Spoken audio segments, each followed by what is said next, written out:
Bapak Ibu sudah berapa orang? One, two, three, four, five, six, Ada enam. yang belum Bapak kayaknya. Kurang 3, Bapak. Selamat siang, Bapak.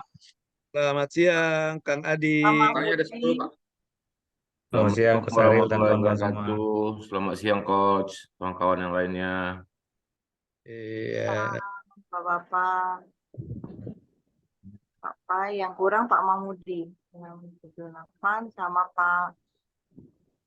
ya. Pak Mahmudi mungkin tersangkut mungkin. Iya Nggak. Pak. Iya, Pak Resi kasih tahu tuh sama-sama Rening. Siap, Bapak. Hmm. Sama Pak Irwan ya. Pak Irwan ada. Tadi udah Pak Mahmudi udah bergabung Pak di grup, Romi. Pak. Ya, Pak Romi yang belum ada. Pak Romi sama Pak Mahmudi belum ada. Biar saya Gantian. biar saya yang dorong dia masuk. Ini udah saya dorong masuk. Tuh, dua-duanya Ya, udah saya dorong. Oke. Tuh, masuk kan Pak Romi ya? Pak Iya, Mahmudi Pak Romi belum Pak. Rosliani, Pak Romi. Iya. Iya, tadi saya Dari mau mulai kata Ibu Rosliani, jangan dulu Coach, nunggu Pak Romi dulu katanya. Ada kesan tanpa kehadiran Pak Romi. Makanya kan belum mulai ini.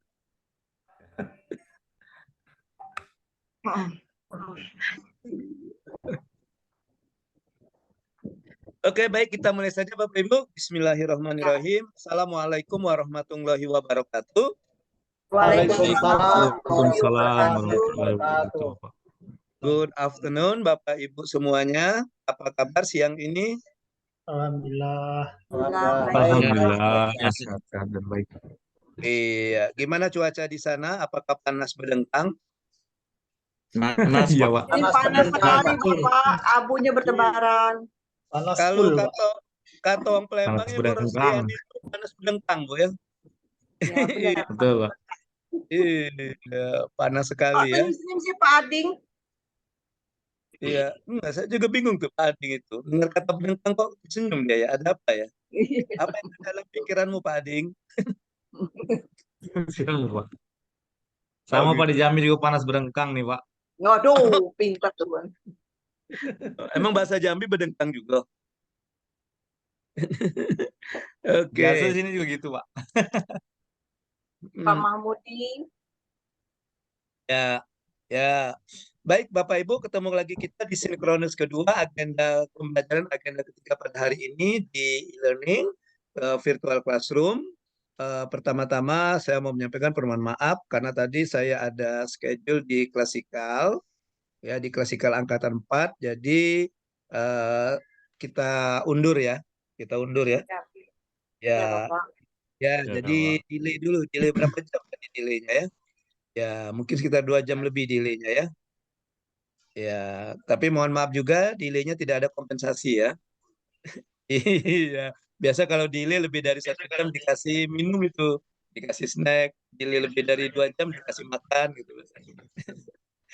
Oke, baik Bapak Ibu, hari ini sinkronus kedua agenda pembelajaran kita singkat saja Bapak Ibu ya. Waktu kita selama 2 jam pelatihan, 2 jam pelatihan 2 kali 45 menit, jadi sekitar 90 menit. Jadi sekitar 90 menit, kita mulai jam 13.30 dan insya Allah nanti akan berakhir jam 15.00 ya. Iya. Nah, Bapak Ibu sudah melihat bahan tayang kita, Bapak Ibu ya. Sudah melihat bahan tayang kita, kemarin sudah saya share juga bahan tayang kita untuk 3 sinkronus ya. Sinkronus 1, sinkronus 2, dan sinkronus ketiga. Nah, untuk sinkronus kedua hari ini Bapak Ibu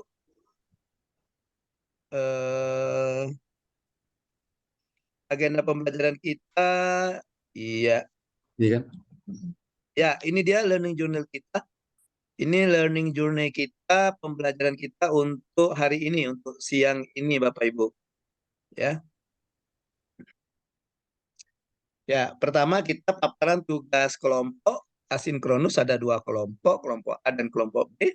Kemudian setelah itu kita paparan tugas individu, ya. Kemudian ada sedikit overview kembali agenda 3 dan penjelasan tugas asinkronus agenda ke-16, hari ke-16 dan hari ke-17, ya.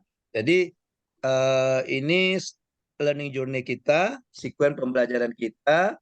Untuk yang nomor 3 dan nomor 4 mungkin bisa menyesuaikan, ya, karena kita melihat keadaan nanti gimana untuk nomor 1 dan nomor 2, ya. Oke, baik. Kita mulai saja. Yang pertama, kita paparan tugas kelompok di asinkronus hari ke-15, Bapak Ibu. Kemarin sudah dibentuk kelompok dan di tugas sinkronusnya juga itu sudah kita minta diskusi kelompok, ya, dengan 3 poin, ya. 3 poin, di mana ketiga poin itu dikaitkan dengan 2 mata pelatihan, Bapak Ibu, ya. Mata pelatihan apa yang pertama? Tugas kelompok itu ada 2, komunikasi kalau nggak salah, ya. Ya, komunikasi, kemudian kalau nggak salah pelayanan digital atau mana, ya. Jadi dan juga sudah diminta untuk membuat bahan paparannya atau PowerPoint-nya. Baik, Bapak Ibu, kita langsung saja paparan tugas kelompok. Silakan dari kelompok A dulu. Silakan kelompok A. Atau kelompok 1. Terima kasih Bapak atas kesempatannya. Ya. Mohon izin saya screen dulu filenya Bapak. Oke, Pak Maidi. Pak Maidi yang jadi penyajinya, ya? Siap Bapak, moderat ya Pak, yang membacakannya Bapak. Oke, ya. Pak Kalian Yudi. asrot, ya. Merangkap asrot, asisten sorot. Iya. Pak, mohon izin sudah tampak di layar rekan semua. Sudah. Sudah Bapak. Julius Barus, Pak Irwan, Pak Ading, Pak Mahmudi, dan Pak Maidi. Silakan, Pak Maidi. Ya. Bismillahirrahmanirrahim. Assalamualaikum warahmatullahi wabarakatuh. Waalaikumsalam warahmatullahi wabarakatuh. Yang kami hormati Bapak Ariel sebagai tutor, yang saya banggakan rekan-rekan dari Diklat PKP 4, baik dari kelompok A maupun kelompok B. Mudah-mudahan pada hari ini kita, biarpun dalam waktu jam-jam lemas, kita tetap semangat. Ya. Baiklah, saya mewakili dari kelompok A akan memaparkan hasil dari kerja kelompok kami yang berjudul strategi bagaimana menangani kasus diskriminatif terkait pembatasan layanan pasien BPJS Kesehatan. Kelompok A terdiri dari 1 Pak Julius Barus, kemudian Pak Irwan Asril, kemudian Pak Ading Saidi, keempat adalah Pak Mahmudi, dan terakhir saya Maidi Satria. Lanjut, kemudian gambaran umum kasus. Karena seringnya ada laporan dari pihak masyarakat kepada Ombudsman, makanya ditemukan banyak hal-hal seperti praktik pembatasan layanan pasien BPJS, kemudian adanya pemberlakuan kuota yang mengakibatkan diskriminasi pelayanan terhadap pasien atau masyarakat. Analisis studi kasus yang kami analisa yaitu yang pertama, maladministrasi. Yang pertama adalah tidak adanya standarisasi atau regulasi.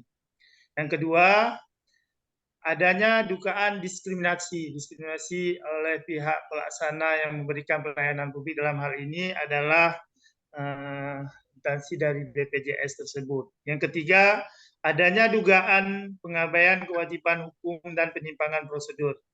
Yang keempat, adanya dugaan penyimpangan mengenai masalah keterbukaan informasi publik. Kemudian strategi penanganan isu yang kami rancang, yang pertama, memastikan fungsi pengawasan oleh Kementerian Kesehatan Republik Indonesia, Dinas Kesehatan, dan BPJS Kesehatan dilakukan secara optimal dengan memaksimalkan pengawasan self-assessment, sehingga tidak ada lagi penolakan pemberian layanan terhadap pasien BPJS Kesehatan. Kemudian menyusun regulasi perihal keterbukaan informasi publik dalam mengakses pelayanan di seluruh fasilitas kesehatan di Indonesia. Selanjutnya adalah menyusun standar operasional prosedur atau SOP serta mengevaluasi perihal pengelolaan pengaduan penyelenggaraan pelayanan fasilitas kesehatan, termasuk mengoptimalkan peran petugas pengelolaan pengaduan di fasilitas kesehatan. Dalam hal ini yang bertindak sebagai operator adalah dalam sistem manajemen pengaduannya. Yang selanjutnya adalah melakukan evaluasi perihal jaminan mutu penyelenggaraan pelayanan fasilitas kesehatan, baik yang diselenggarakan oleh fasilitas kesehatan maupun oleh BPJS Kesehatan, perihal kepastian sistem pembiayaan peserta BPJS Kesehatan. Strategi penanganan isu selanjutnya adalah tindakan tegas terhadap pelanggaran pelayanan publik. Budaya pelayanan prima yaitu berupa budaya yang menjadi nilai dasar penyelenggaraan pelayanan publik. Di antaranya, satu, berorientasi pelayanan, yaitu komitmen memberikan pelayanan prima demi kepuasan masyarakat. Dua, akuntabel, bertanggung jawab atas kepercayaan yang diberikan. Ketiga adalah kompeten, yaitu terus belajar dan mengembangkan kapabilitas. Yang keempat adalah harmonis, yaitu saling peduli dan menghargai perbedaan. Kelima, loyal, berdedikasi dan mengutamakan kepentingan bangsa dan negara. Yang keenam adalah adaptif, yaitu terus berinovasi dan antusias dalam menggerakkan serta menghadapi perubahan. Ketujuh, kolaboratif, yaitu membangun kerjasama yang sinergis. Selanjutnya, kaitan solusi dengan mata pelatihan. Pada slide ini dapat kita sampaikan yang pertama jenis tindakan. Jenis tindakan komunikasi dalam pelayanan publik. Upaya-upaya yang dilakukan, satu, menerapkan praktek komunikasi publik yang efektif dan optimal. Yang kedua, menyusun rencana kegiatan komunikasi publik, mulai dari pembentukan tim pengawas, pelayanan kesehatan, penyusun strategi internal dan sosialisasi, monitoring, serta evaluasi secara berkala.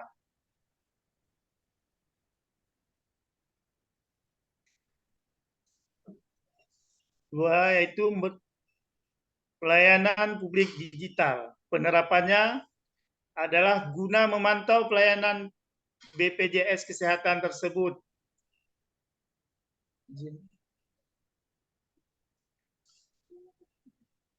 Saya ulangi, guna memantau pelayanan BPJS Kesehatan tersebut. BPJS Kesehatan harus memastikan layanan BPJS Kesehatan telah sesuai dan harus terbangun sempurna dari hulu ke hilir, yang dapat dilakukan melalui perbaikan sistem yang terintegrasi berbasis digital, yaitu satu, membuat aplikasi sinkronisasi data layanan, kedua, melibatkan dukungan teknologi berbasis digital, ketiga, melakukan pengawasan intern dan controlling terhadap pelaksanaan sistem digitalisasi yang telah dibuat secara berkala. Rencana kegiatan yang pertama, kegiatan atau subkegiatan pembentukan tim pengawas layanan BPJS Kesehatan. Kedua, penyusunan strategi. Ketiga, konsultasi layanan BPJS Kesehatan. Keempat, internalisasi tim pengawas layanan BPJS Kesehatan. Kelima, sosialisasi layanan BPJS kepada publik yang transparan dan tanpa diskriminatif. Keenam, monitoring dan evaluasi secara berkala. Kesimpulan yang dapat kami sampaikan di sini bahwa dalam penyelenggaraan pelayanan publik yang kita berikan harus sesuai dengan apa yang telah kita canangkan, sehingga segala hambatan, kendala, baik itu dalam bentuk sumber daya manusia, kebijakan, pelayanan, sarpras, dan fasilitas yang tidak memadai, dapat kita ambil suatu inovatif dan strategi. Dapat kita ambil strategi atau inovasi untuk mengatasi permasalahan sehingga dapat memberikan pelayanan publik yang baik, efektif, efisien, bersih, dan bebas dari KKN. Itu aja hasil diskusi kelompok yang dapat saya paparkan mewakili dari kelompok A. Sebagai testimoni, inilah foto-foto bapak-bapak yang ganteng. Demikian, terima kasih kepada rekan-rekan. Lebih kurang saya mohon diperbanyak maaf. Saya akhiri. Assalamualaikum warahmatullahi wabarakatuh. Waalaikumsalam warahmatullahi wabarakatuh. Betul Pak Maidi, bapak-bapak yang ganteng, bukan cantik. Karena cantik milik ibu-ibu ya Pak ya. Ya Bapak. Oke. Baik, terima kasih kepada Pak Maidi Satria yang sudah memaparkan hasil diskusi kelompok A. Ya. Silakan tanggapan dari kelompok B. Tanggapan ya. Jangan ngetes, tidak nguji ya, tidak pertanyaan menjebak, tapi tanggapan saja, komentar, saran gimana? Ya, silakan. Yo, Pak Julius, Pak Ading, Ibu Rosliani, Pak Auza, Pak Pai. Kelompok B kan? Betul ya? Mohon izin Bapak, lebih baiknya dari kelompok B Bapak. Kami kelompok A. Mohon izin Bapak. Oh gitu. Ya, kelompok B, silakan kelompok B. Ya, atau kelompok 2. Silakan ditanggapi. Beri satu komentar. Oh. Ada yang berani ya, takut dibalas ya. Enggak lah, kita nggak ada pembalasan-pembalasannya kelompok A ya. Iya.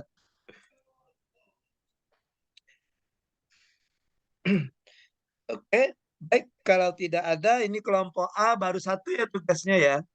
Tugas yang pertama dulu ya. Siap. Studi kasus kan? Ya. Oke. Pak Maidi bisa ditayangkan kembali. Bisa di-share screen kembali Pak Maidi? Siap Bapak, siap Bapak. Izin Bapak. Ya, silakan Pak. Oke, dari awal Pak. Kalau tidak salah tugasnya Bapak Ibu diminta untuk menganalisa kasus pelayanan publik dan merumuskan strategi, ya. Dan merumuskan strategi penyelesaian kasus tersebut. Kira-kira apa? Nah, kalau kita lihat yang kelompok A ini sudah kasusnya sudah dianalisa di situ, ya. Jadi menurut kelompok A itu ada maladministrasi, adanya dugaan diskriminasi, kemudian dugaan pengambilan kewajiban dan dugaan penyimpangan. Ya. Nah, menurut Bapak Ibu, apakah dari kelompok B khususnya, apakah cuma 4 ini kasusnya bisa dianalisa atau ada kasus lain? Nah, gitu ya. Nah, kalau kita lihat di sini, coba dihubungkan dengan mata pelatihan kita komunikasi ya. Strategi komunikasi. Ya, strategi komunikasi publik, komunikasi pelayanan publik. Nah, jadi ini bisa ditambah hubungkan dengan komunikasi pelayanan publik. Mungkin permasalahannya terjadinya apa miskomunikasi atau kesalahan penyampaian komunikasi atau apa. Oke, tapi sudah bagus, ini sudah ada analisisnya. Kemudian Pak Maidi lanjut ke bawah, Pak Maidi. Slide keempat.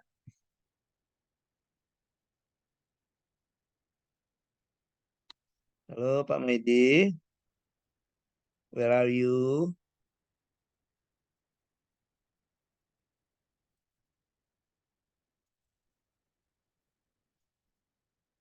Halo Bapak.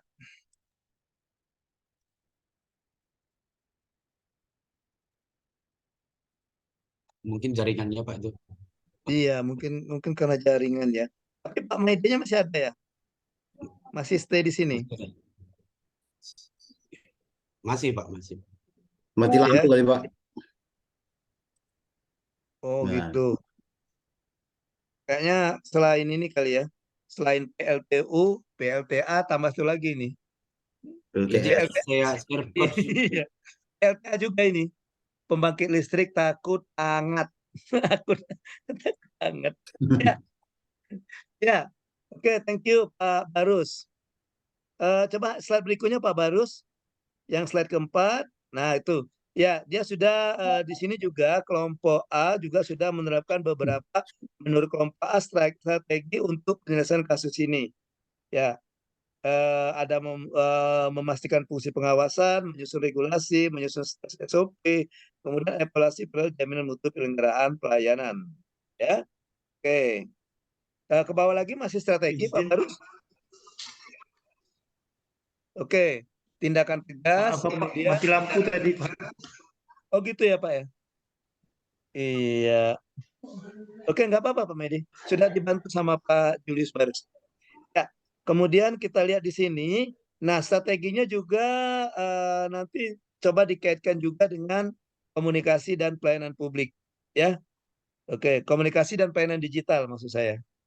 Nah, di kelompok A ini di sini ada dia strateginya mengusulkan budaya pelayanan prima. Di mana pelayanan prima itu katanya ya ada nilai-nilai dasar. Nah, nilai-nilai dasar ini yang kita singkat berakhlak itu Bapak Ibu. Jadi kalau Bapak Ibu lihat di apa ya di apa ya ASN brandingnya di ASN brandingnya yang dikemukakan oleh Menpan RB itu adalah bangga melayani bangsa. Untuk bangga melayani bangsa, maka ASN itu diharapkan memiliki nilai dasar yang disingkat berakhlak ini yang dimakan oleh kelompok A ini ada orientasi pelayanan, akuntabel, kompeten, harmonis, loyal, adaptif dan kolaboratif. Nah, jadi dia diharapkan ini membudaya, ini menginternal dalam diri aparatur di sana, khususnya dalam diri petugas di BPJS misalnya. Terus kalau kita sesuaikan dengan kasus yang dibahas. Oke, lanjut kita next halaman berikutnya. Pak Barus. Ya. Siap.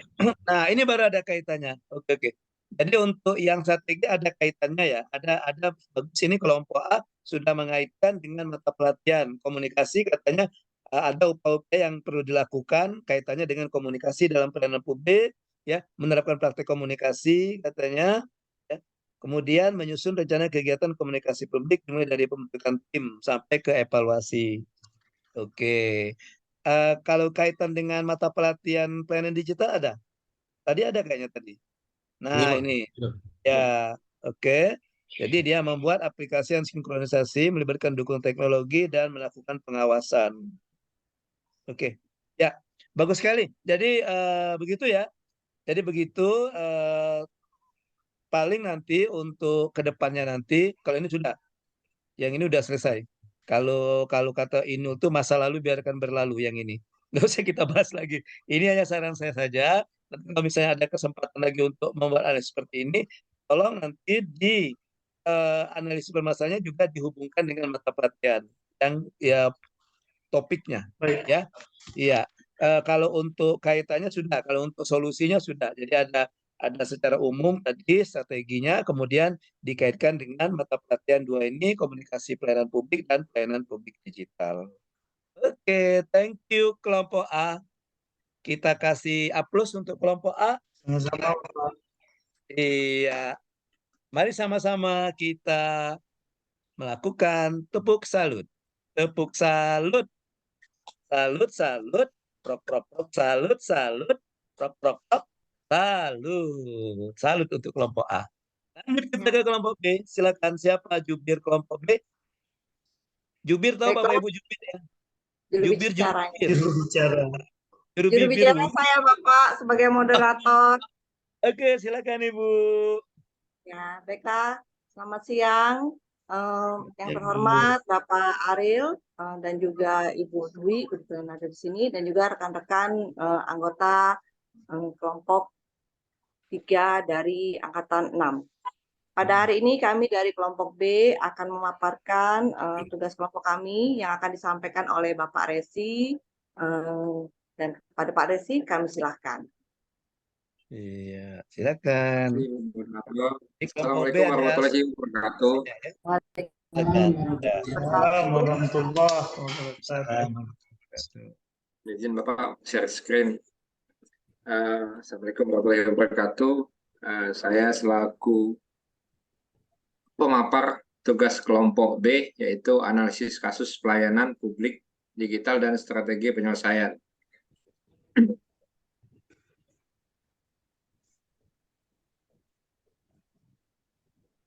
Analisis kasus pelayanan publik digital.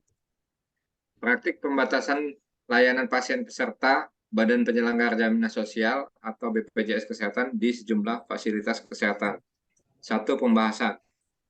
Ombudsman RI menerima banyak pengaduan terkait praktik pembatasan layanan pasien peserta Badan Penyelenggara Jaminan Sosial atau BPJS Kesehatan di sejumlah fasilitas kesehatan.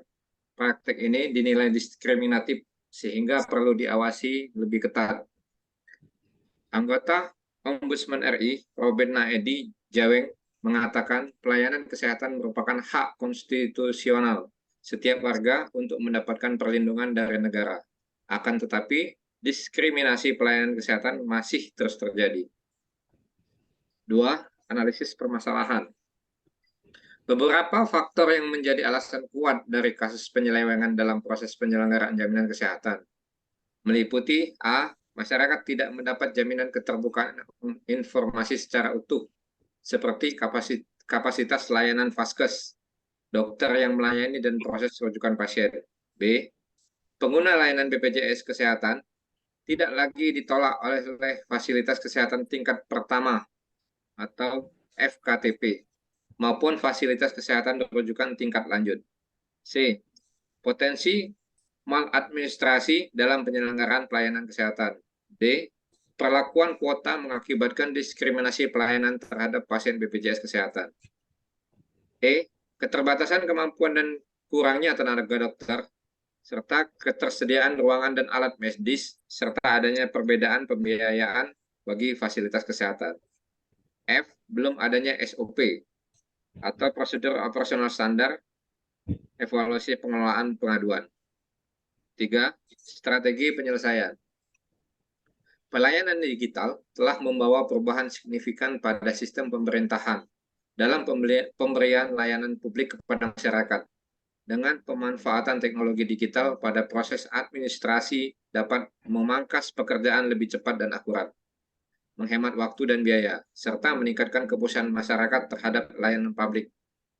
Poin 1, antrian daring mobile JKN. Kedua, display informasi jadwal operasi aplikasi mobile JKN. Yang ketiga, simplifikasi layanan dan validasi digital. Keterkaitan analisa kasus pelayanan publik digital di lembaga pemasyarakatan. Dari berbagai isu maupun masalah yang muncul terkait pelayanan publik di lembaga pemasyarakatan antara lain sebagai berikut. A. Masih adanya temuan pungutan liar yang dilakukan oleh oknum terkait layanan integrasi. B. Ketidakpuasan penerima layanan terkait lambatnya kinerja petugas layanan dalam memulai pelaksanaan layanan kunjungan. C. Masih kurangnya program pendidikan yang diberikan kepada warga binaan. D. Keterbatasan petugas kesehatan yang menghambat proses perawatan warga binaan yang sakit.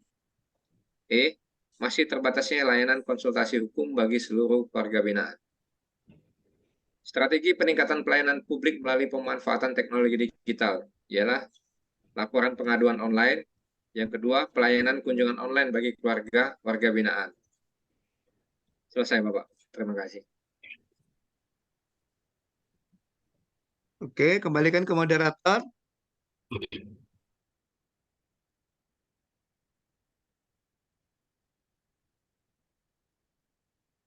Terima kasih Bapak Resi yang telah menyampaikan hasil kerja kelompok kami. Dan pada saat ini saya berikan kesempatan kepada anggota kelompok lainnya apabila ada masukan atau tanggapan mengenai tugas kelompok dari kelompok B. Dan kepada Pak Arief, kami mohon petunjuknya apabila masih ada kekurangan di tugas kami. Terima kasih. Silakan kelompok A. Kok senyum semua? Iya. Senyum penuh makna ya Bu Rosliani ya.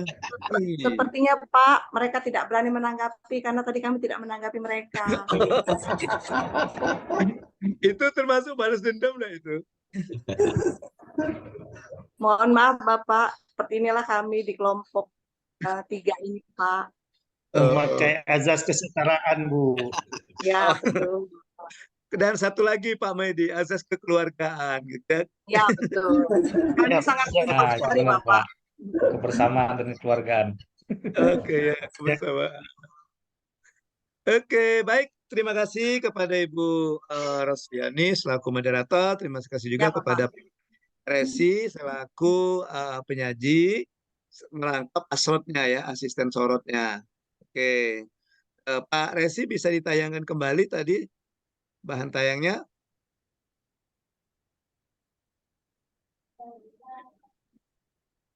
Ya, Mari Bapak. sama-sama kita kaji. Iya.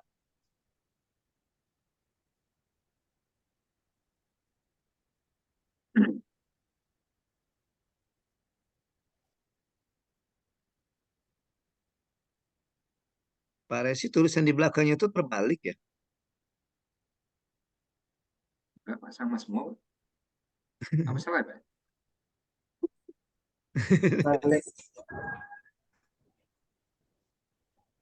Oke, ya. Coba lihat dari analisisnya dulu Pak Resi. Ya, Bapak. Iya, oke. Itu analisis kasusnya. Ya, ya. Sudah. Ya, oke. Nah, kita lihat di sini sama seperti yang tadi ya, dikaitkan dengan topiknya, topik 2 mata pelatihan tersebut. Ya, kemudian setelah analisis dan strategi ya, ya strateginya Ya, gimana? Strategi penyelesaiannya? Oke, oke dah. Jadi kelompok B ini sudah menghubungkan dengan strategi penyelesaiannya melalui dalam pemanfaatan pelayanan digital, ya. Jadi di ya, situ, makasih, Bapak. oke, ya. Jadi disarankan supaya dimanfaatkan mobile JKN ya, ya. Oke. Kemudian display informasi jalan operasi aplikasi, simplifikasi layanan dan validasi digital. Oke. Kemudian untuk komunikasi ada nggak dihubungkan dengan komunikasi pelayanan publik di strateginya kelompok B? Ada kelompok B? Belum ya? Halo? Ya, coba slide setelahnya Pak. Next, Pak Resi.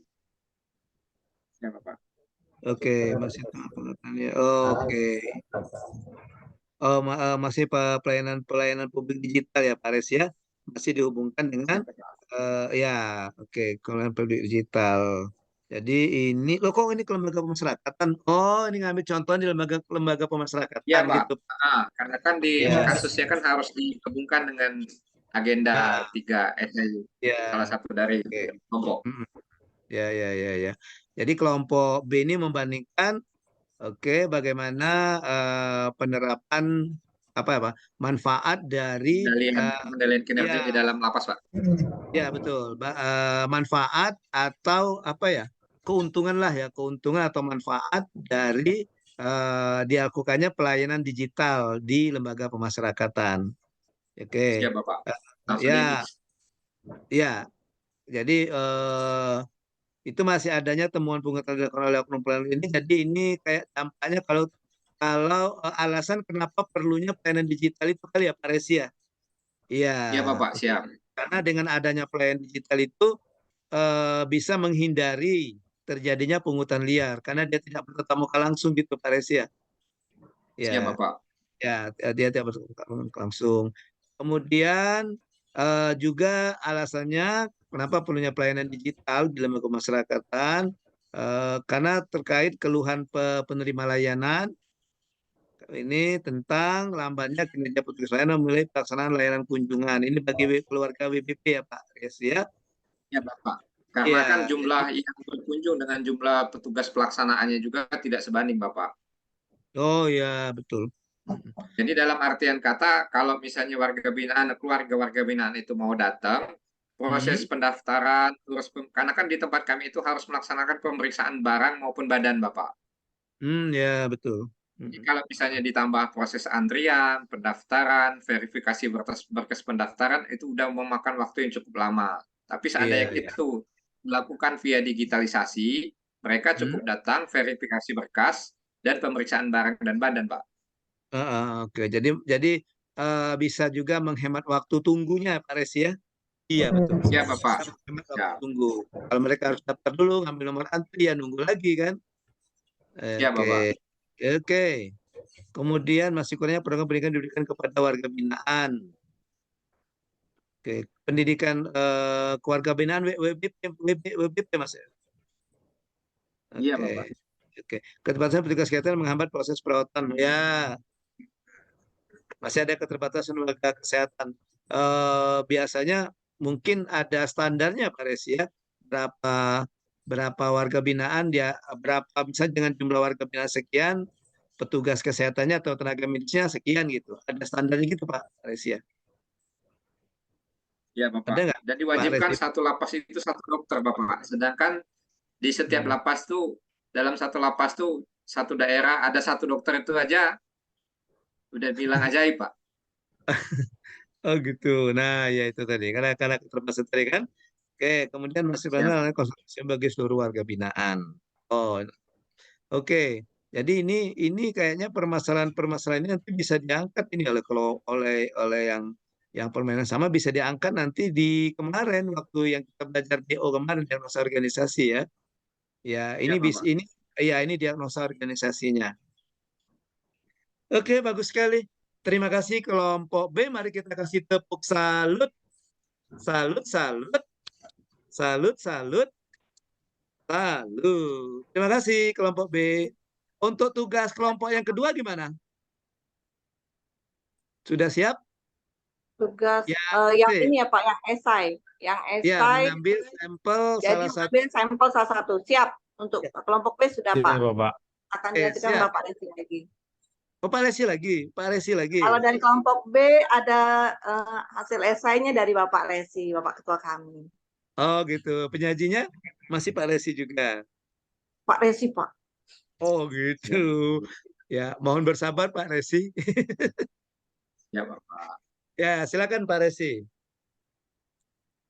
Ya.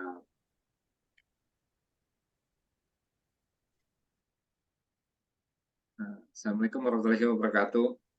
Waalaikumsalam. Lanjut ke esai agenda 3, Bapak. Izin komunikasi pelayanan publik dan pelayanan publik digital di lembaga pemasyarakatan. Satu, pendahuluan. Komunikasi Nah, adalah ini dia aja Pak Resi, di skip aja karena ini kan masih bagian dari isi kemarin kan. Yang tambahannya mana ya, Pak Bapak. Resi? Penerapan pemanfaatan teknologi informasi. Kalau nggak salah tugasnya itu pemanfaatan strategi teknologi informasi dalam strategi peningkatan pelayanan publik. Ya, Bapak. Di Langsung aja, Pak ya. Iya, langsung aja Pak. Nah, ini Pak.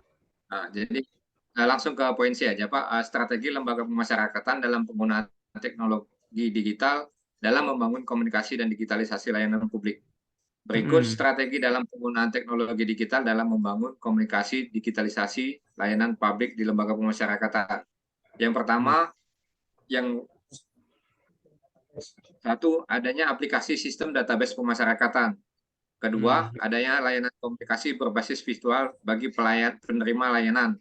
Tiga, penerapan sistem pemerintahan berbasis elektronik. Yang keempat, manajemen dan pengembangan SDM, Bapak. Oke. Siap. Ya. Jadi ini strategi pemanfaatan teknologi informasi ya, strategi peningkatan pelayanan publik dengan memanfaatkan strategi teknologi informasi di lembaga pemasyarakatan yang menjadi lokus ini ya. Jadi sekarang ada aplikasi sistem database. Sistem database itu ada di semua lembaga pemasyarakatan dari Kemenkumham. Apa ini punyanya lembaga pemasyarakatan Pak Resi? Punya kementerian, Bapak. Oh, punya kementerian. Oke. Jadi sedikit menjelaskan kalau boleh Bapak. Ya, silakan Pak. Untuk penerapan di tempat kami, jadi sistem database pemasyarakatan ini kalau dulu pihak keluarga dan pihak warga binaan itu kalau mau melihat berapa lama dia sudah dipidana, putusannya pidananya berapa lama itu melalui manual Bapak. Tapi sekarang karena juga kita sudah menjalankan WPK, seluruh keluarga binaan dan termasuk keluarga inti dari narapidana tersebut bisa dapat mengecek langsung udah berapa lama keluarganya itu menjalani pidana, sudah berapa lama dia menerima remisi, dan kapan tanggal integrasinya udah mulai bisa diberlakukan, Bapak. Jadi tanpa melakukan kontak fisik, Bapak. Yang sebelum adanya database ini, keluarga WBP itu datang ke lembaga masyarakat Pak ya, mendapatkan informasi itu. Ya, tapi dia harus menemui ke bidang masing-masing dulu, Bapak. Kalau sekarang udah ada alat layanan yang di depan, di pelayanan terpadu satu pintu, kita itu sudah bisa melihat warga binaannya, keluarga inti, sudah bisa melihat warga binaan itu sudah menjalani berapa lama pidananya, remisinya berapa lama sudah dapat, sudah bisa Bapak.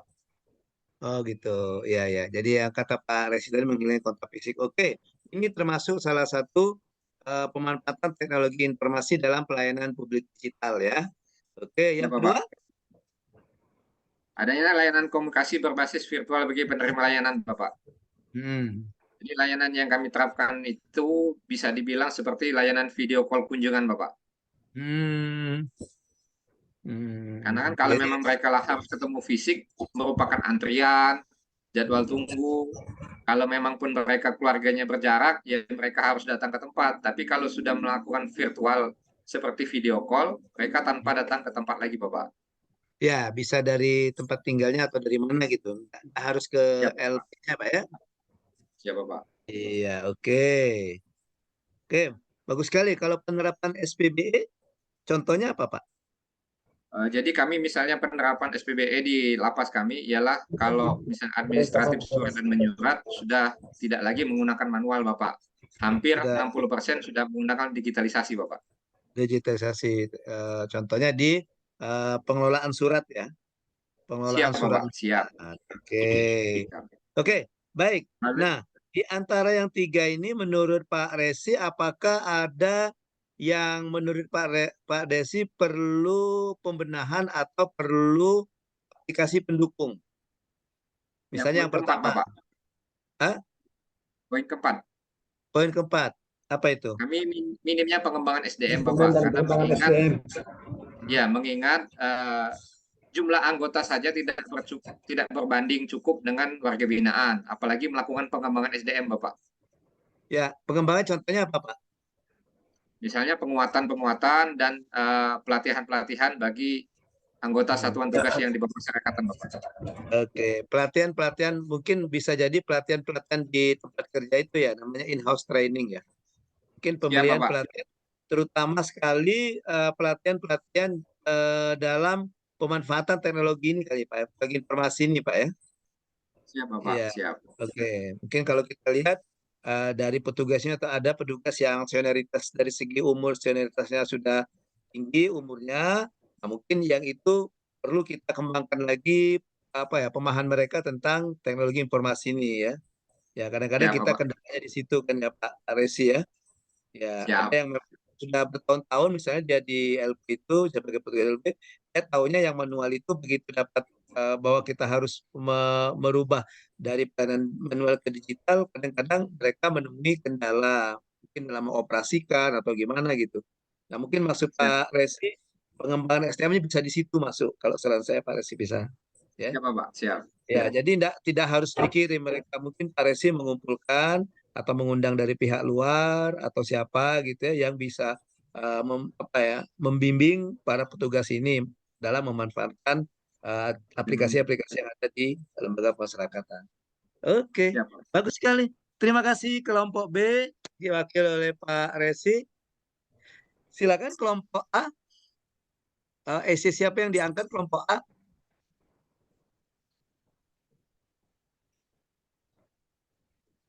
Naik motor sambil balapan. Cakep. Kami persilahkan Pak Aiding untuk paparan.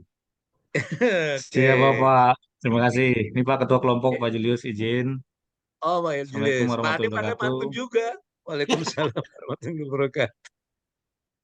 Siap, Bapak. Izin Pak Coach Ariel dan rekan-rekan semua. Saya mewakili dari kelompok A untuk memaparkan, mohon izin. Bentar.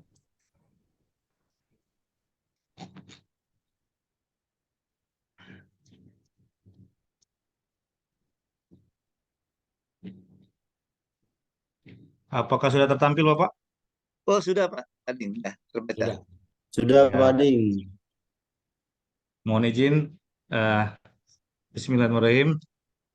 Izinkan saya memaparkan terkait dengan tugas kelompok A yang terdiri dari Pak Julius Barus, Pak Irwan Asril, saya sendiri, Pak Mudi, Pak dan Pak Maidi Satria. Terkait dengan isu esai yang diangkat adalah terkait dengan peningkatan pelayanan publik agar terwujudnya sistem penyelenggara pelayanan publik yang layak. Itu Bapak isu esai yang kami angkat. Kemudian untuk latar belakang awal, pelayanan publik merupakan pemenuhan keinginan dan kebutuhan masyarakat oleh penyelenggara negara, di mana negara didirikan oleh publik atau masyarakat tentu saja dengan tujuan agar dapat meningkatkan kesejahteraan masyarakat yang hakikatnya dalam hal ini pemerintah haruslah dapat memenuhi kebutuhan dari masyarakat. Kemudian pelaksanaan pelayanan juga diawasi oleh sebuah lembaga independen yang bernama Ombudsman Republik Indonesia yang pastinya mempunyai kewenangan mengawasi penyelenggaraan pelayanan publik.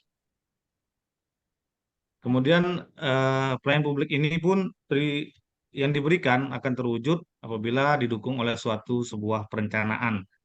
Ya, itu adalah perencanaan dengan strategi yang baik yang mengantarkan hasil dari pelaksanaan yang baik itu dan optimal dan kualitas pelayanan publik yang baik. Suatu sistem penerapan strategi yang baik memberikan prosedur pelayanan yang berstandar dan mekanisme kontrol di dalam suatu instansi pemerintah. Hal ini termasuk salah satu tujuan dari manajemen pengawasan agar berjalan dengan baik suatu pelayanan publik tersebut pada masyarakat. Dalam perkembangan zaman yang terus berkembang di era digital dan teknologi informasi, kita semua harus dituntut mampu memanfaatkan kemajuan tersebut dalam pelayanan publik, di mana pemerintah di seluruh dunia pun pasti akan menghadapi tekanan dari berbagai pihak untuk meningkatkan kualitas pelayanan publik dan meningkatkan partisipasi aktif dalam pemberian informasi bagi masyarakat untuk lebih efektifnya.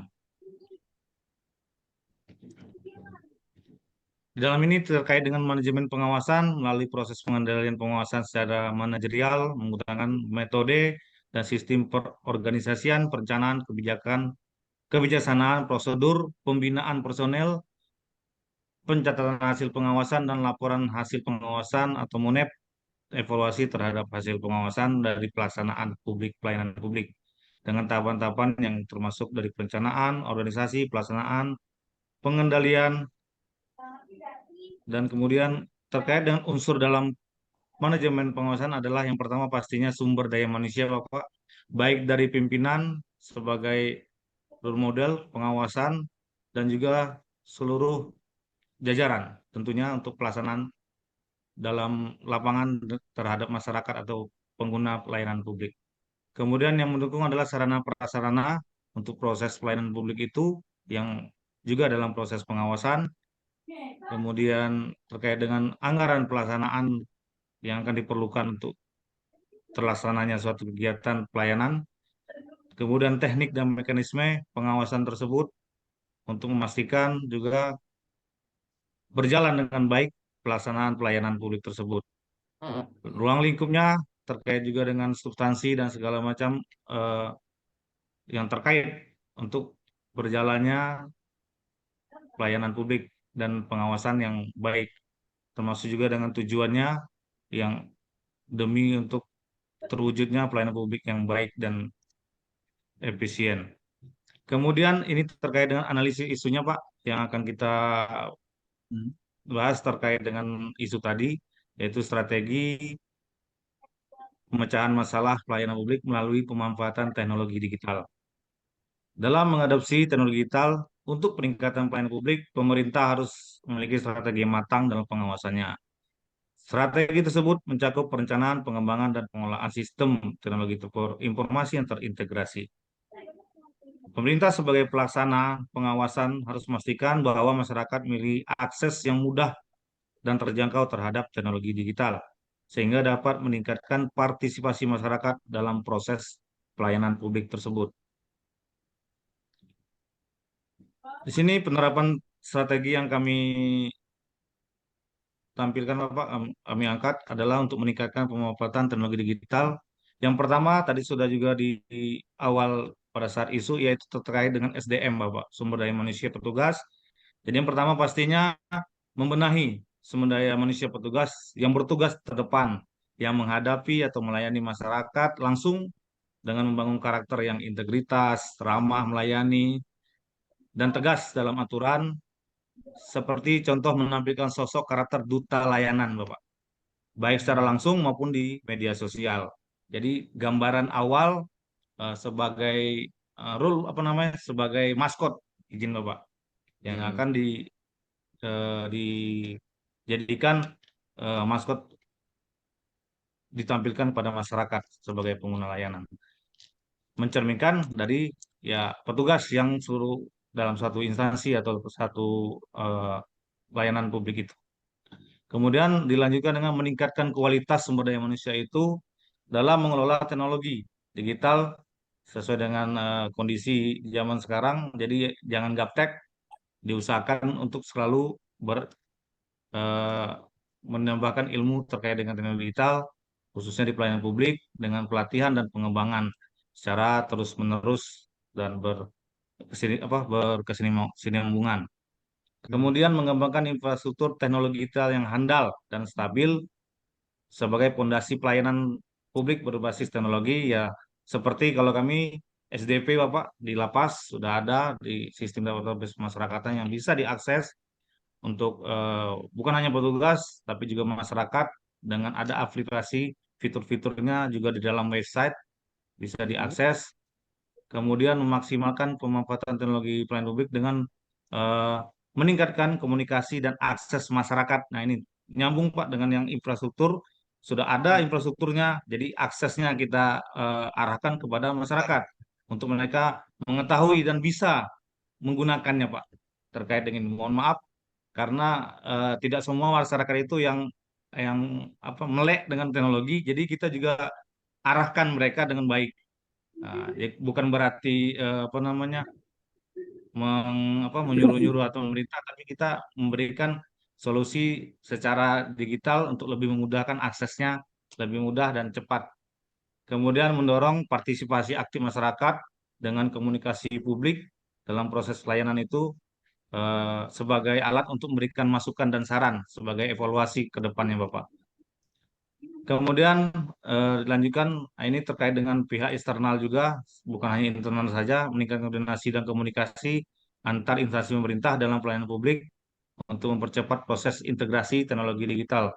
Karena kita ada koneksi biasa Pak, kayak lapas dengan penyidik ataupun APH itu harus terintegrasi juga Pak. Bisa kita arahkan dengan terkait dengan sarana digital ini. Juga contohnya juga seperti yang Bapas, Lapas dan Bapas kan satu Kemenkumham, ada kaitan terkait dengan tugas-tugas dalam keseharian Bapak. Jadi dengan mempercepat proses dengan teknologi juga mempercepat juga untuk terlaksananya suatu program di dalam ini pelayanan. Kemudian melakukan inovasi, memajukan pemberian layanan berbasis digital melalui ide, gagasan baru, dan inovasi yang dapat memaksimalkan potensi setiap perubahan yang dipengaruhi oleh perkembangan informasi yang pesat. Kemudian perlindungan terhadap data dan privasi masyarakat juga yang harus menjadi prioritas dalam implementasi, sehingga memastikan pelayanan publik yang disediakan melalui teknologi aman dan terpercaya dan memberikan manfaat signifikan bagi masyarakat.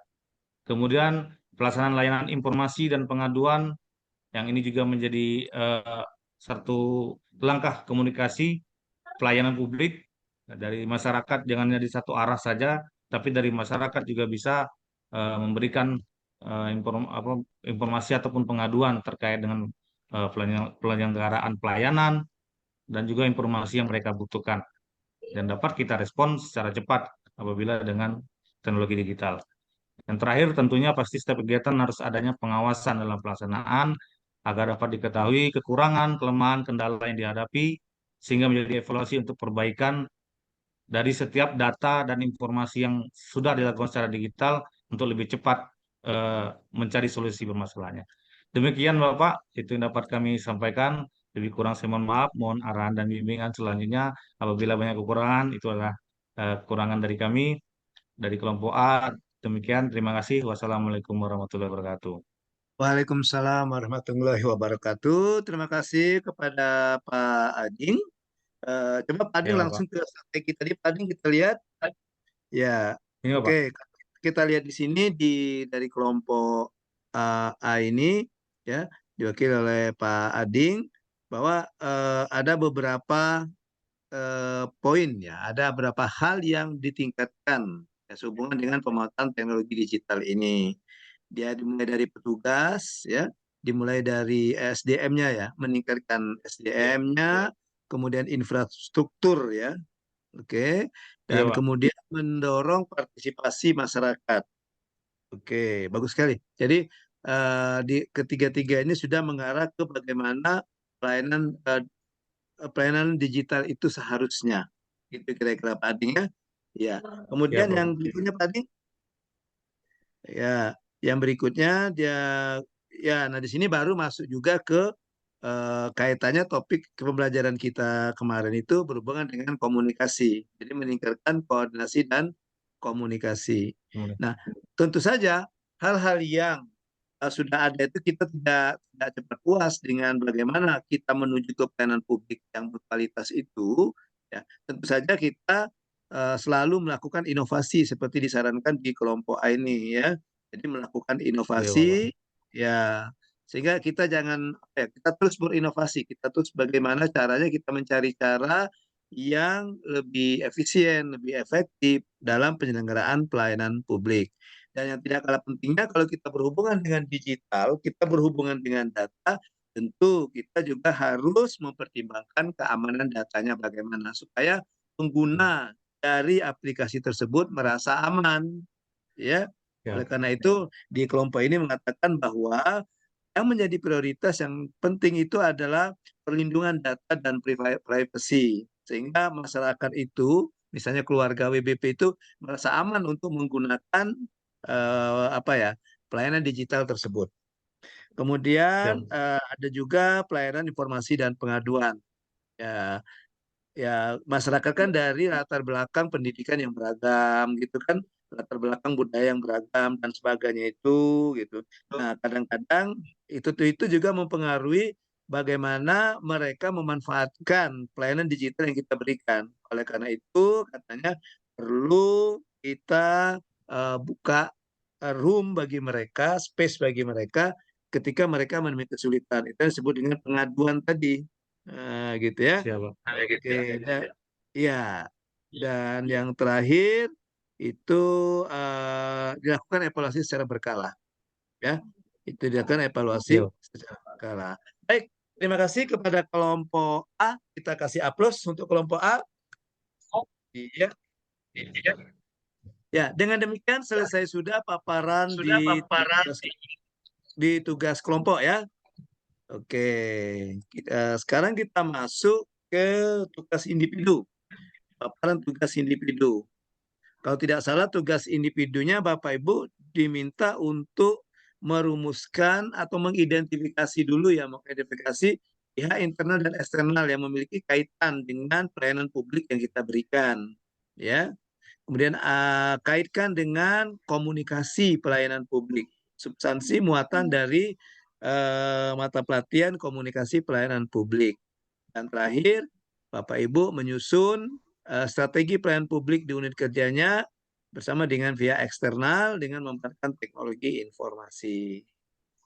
Oke, silakan saya tawarkan ada yang mau memaparkan tugas individunya. Semuanya belum berani ya, belum berani mulai ya. Oke. Kalau tidak ada, kita pilih acak ya sesuai dengan di situ di itu tadi kan, iya sesuai dengan petunjuk dari tugas individu itu, peserta akan diminta untuk mempresentasikan tugas individu pada hari ini sinkronus ke-16 secara acak. Jadi kita acak ya. Oke, saya sudah menyiapkan ada 10 nama. Ya, saya sudah menyiapkan ada 10 nama. Jadi bagi nanti namanya yang keluar, mau tidak mau harus tampil ya. Siap ya? Ya, Bapak. Siap. Oke, saya sudah ada 10 nama ini.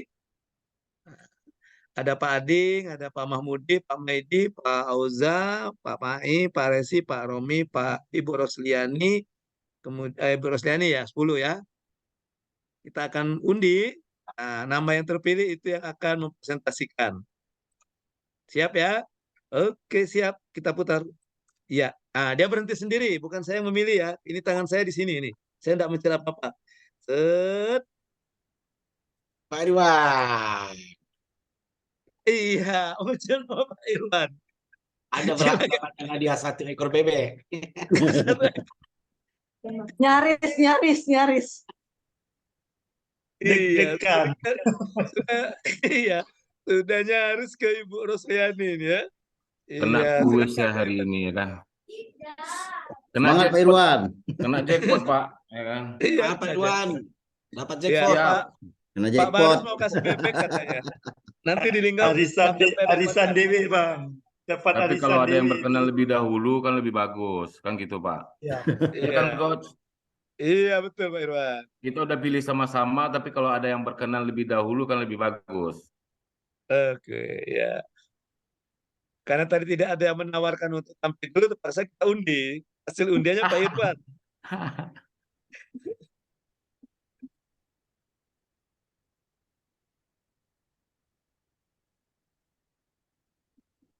Bentar Coach.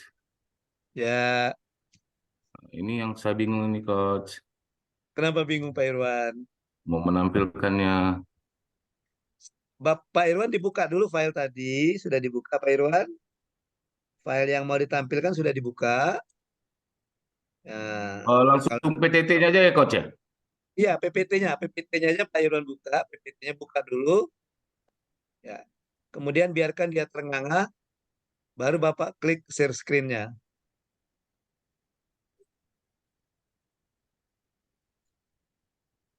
Share screen. Ya, yang hijau itu Pak Irwan.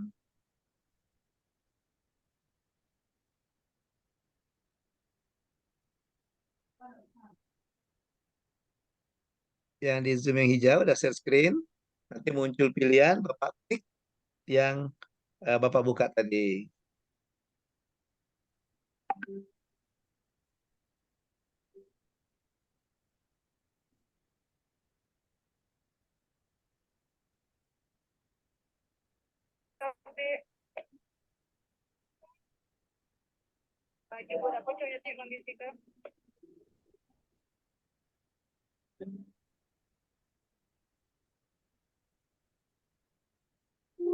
Mohon dong bantu Pak Coach.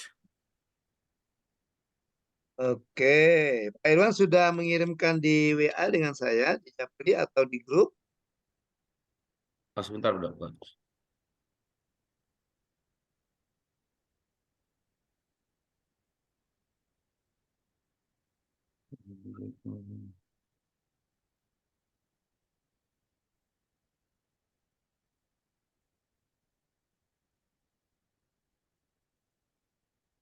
Siap, Coach. Oke, ntar saya buka dulu ya.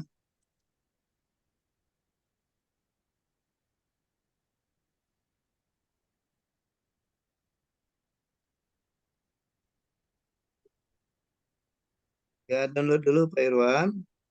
Siap.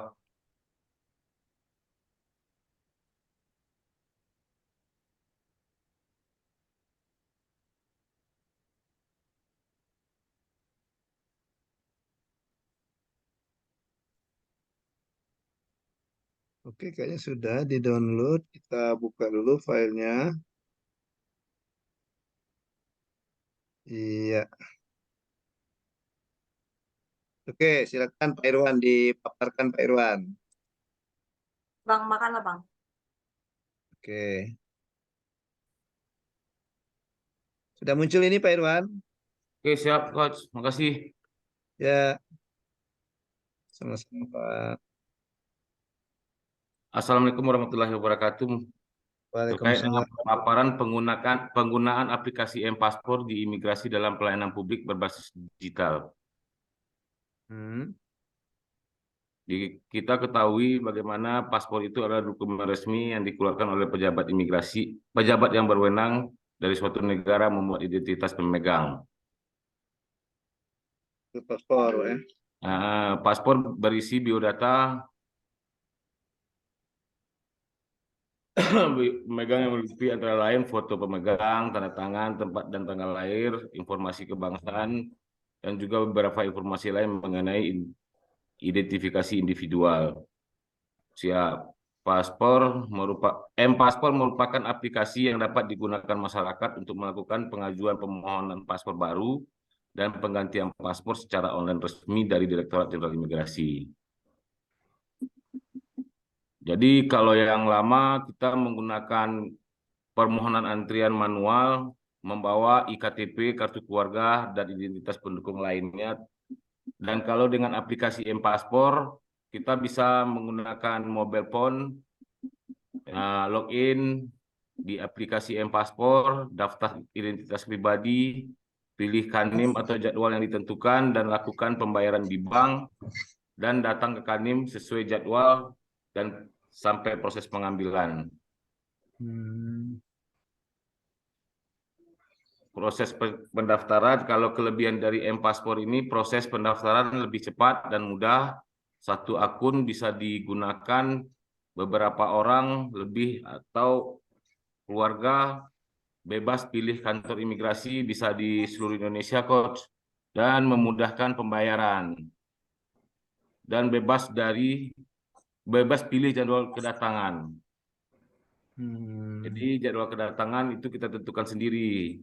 Nah, kekurangan dari M-Paspor itu registrasi kadang-kadang sering error, seperti tadi Pak Pai lampu mati, ini handphone rusak, atau bagaimana sulit memasukkan data Coach untuk di-scan, karena kita butuh data tadi seperti KTP, akte kelahiran, aplikasi sering keluar masuk, logout gitu kan Coach.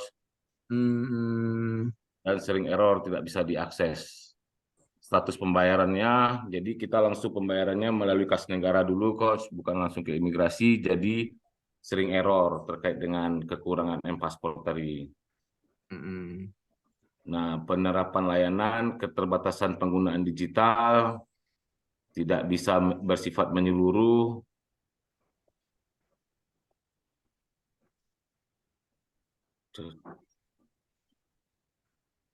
tidak efektif, perbedaan pandangan, memerlukan anggaran besar. Mungkin hanya itu yang bisa kita sampaikan terkait dengan aplikasi M-Paspor di imigrasi dalam pelayanan publik berbasis digital. Terima kasih. Wabillahi taufiq wal hidayah. Wassalamualaikum warahmatullahi wabarakatuh. Waalaikumsalam warahmatullahi wabarakatuh. Jadi, terima kasih Pak Irwan sudah memaparkan pelayanan digital yang ada di organisasinya ya Pak, di tempat Pak Irwan ya. Siap, Ya, Pak. oke. Jadi ini M-Paspor ini memang ini dari kementerian ya Pak ya. Artinya karena Ya. tadi dikatakan Pak Irwan tadi dia bisa di seluruh Indonesia kayaknya tadi ya. Kalau saya nggak lihat Bisa, tadi. Coach. Iya. Nah, jadi kalau saya misalnya di Lubuk Linggau daftar M-Paspor harus milih Muara Enim kan? Bisa, pilih Muara Enim boleh, pilih Pekanbaru juga nggak apa-apa, Coach. Ya, tapi saya pilih Muara Enim lah. Nanti di mana? Linggau udah ada, Pak. Di Linggau ada Pak, di Linggau ada sama. Ada, Pak, di Linggau, Pak. UKK-nya, Pak. Ya. Oh, kakaknya. Ada UKK Nah, Pak. kalau seandainya saya mau pakai M-Paspor gitu. Iya Pak. Ya, bisa, Pak. UKK-nya Pilih, Pak Mahmudi, Pak. Oh gitu ya. Iya, makanya Bagian sampai pengawas kalau saya UKK-nya, Pak. pilih bukan Muara Enim nanti kena marah Pak Mahmudi saya nanti. Ya, Jadi ini keuntungannya ya, keuntungannya dikembangkan tadi ya. Ini contoh pelayanan publik digital ya. Nah, kemudian ada tadi yang setelah keuntungan kelebihan tadi apa tadi Pak Irwan? Ada Nah, kekurangannya, ini Coach. ya. Nah, ini. Nah, di antara kekurangan ini Pak Irwan, proses registrasi aplikasi sharing error sulit memasukkan data. Kira-kira ada nggak usaha pembenahannya, khususnya dari tempat Pak Irwan, untuk mengatasi kesulitan ini? Kira-kira apalah? Ya, pastinya ada, Coach, terkait dengan ini. Ini hanya kekurangan berbasis apa namanya ini? Web. Teknologi? Oh, web. Teknologi, Coach. Ini kan sekarang kadang-kadang sering error gitu, Coach. Kadang-kadang pas ini paket habis, kan gitu, Coach. Oh, dari Semuanya eksternalnya ya, dari iya, dari dari eksternalnya, ya. yang pengguna, Coach. Nah, kalau dari segi aplikasinya ada nggak menurut Pak Irwan yang perlu dibenahi? Kalau menurut aplikasi selama ini sudah bagus, Coach, kalau menurut saya. Oh gitu. Siap. Karena Oke. jauh lebih memudahkan, dulunya antrian berbaris, bisa yang antrian sendal, yang antrian helm, yang antrian lain-lainnya, Coach, ya kan. Nah, sekarang cukup dari rumah, sambil makan, sambil minum, sambil nongkrong sudah bisa kita mendaftarkan antrian M-Paspor kita tuh, Coach. Oh gitu. Nah, kira-kira ada nggak biasanya namanya juga orang manusia ya. Manusia itu biasanya mencari berbagai macam cara lah gitu ya. Bisa nggak ini misalnya ada kejadian nama saya Alam Sahril gitu ya.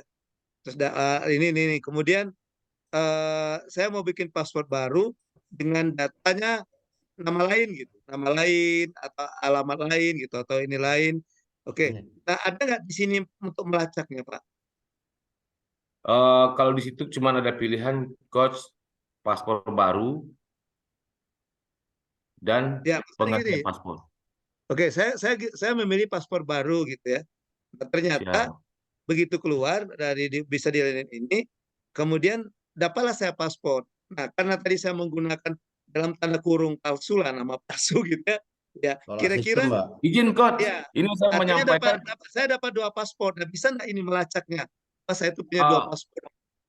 izin, Coach. Kami menyampaikan bahwasan ini hanya untuk antrian proses pembuatan Oh, paspor. oh Kalau bukan untuk yang yang terkait pemotretan dengan kita.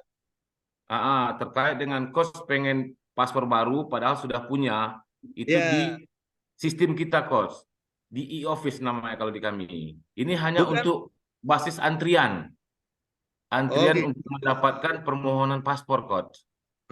Maksudnya kalau Nah, kalau seandainya saya kira tadi begitu kita dapat paspor sudah masukin data, sudah mulai proses, sudah masuk pembayaran, sudah keluar gitu paspor kita, enggak seperti itu. Masih kita harus bukan. datang Ini gitu hanya ya. bersifatnya antrian, Coach. Oh, ya. Oke. Antrian, siap. Ya, maksud saya kalau kalau saya kira tadi seperti itu, kalau seperti itu mungkin kita perlu pemikiran bagaimana caranya supaya ini terdetek gitu, terlacak ya. Jangan Nanti sampai di nanti sistem ada penipuan biodata, pemalsuan biodata gitu.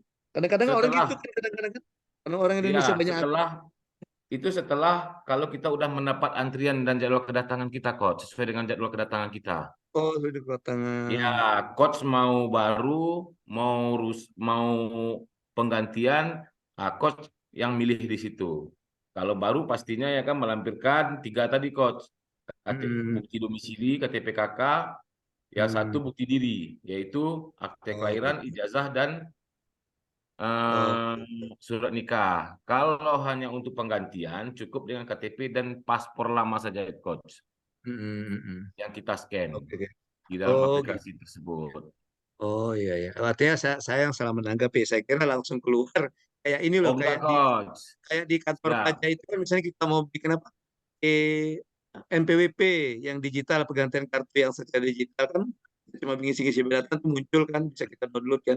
Oh, enggak seperti itu ya Siap. konsepnya. Nah, ini antrian M-Paspor kok. Oh, hanya Antrian. antrian ya.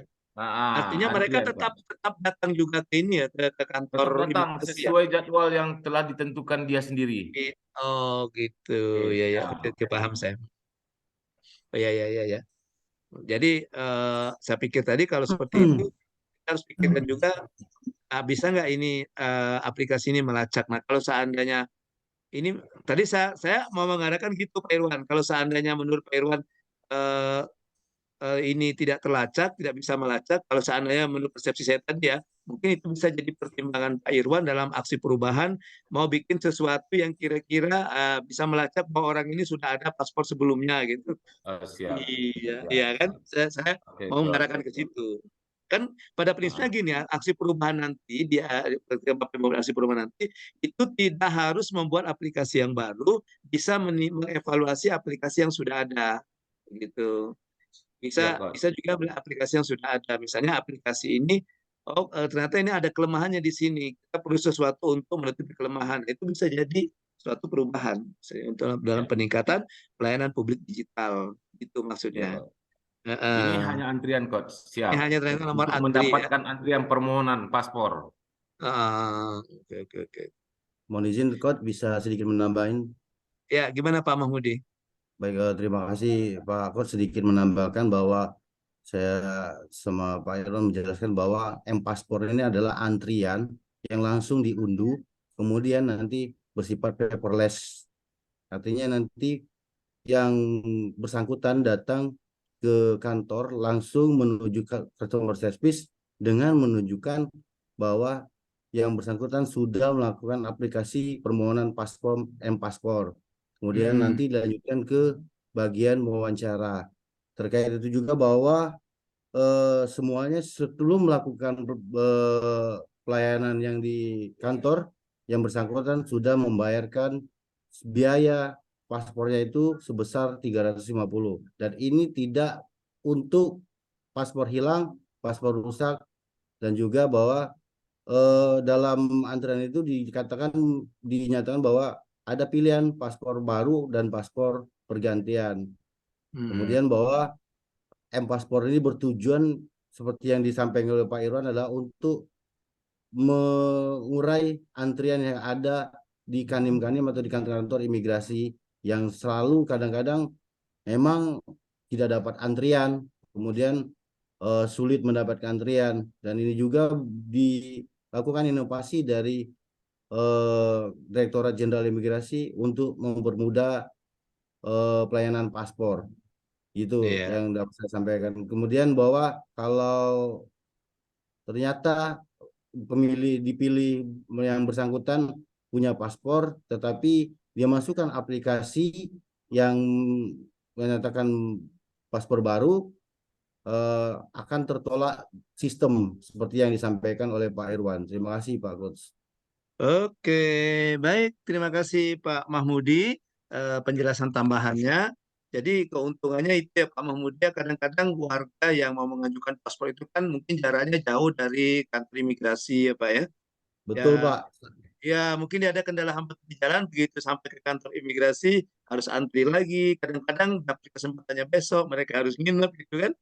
Iya. Dengan Dan adanya kami ini kantor mereka imigrasi, ya. kami kantor imigrasi Muara ini sudah melakukan inovasi dengan layanan jemput bola Pak.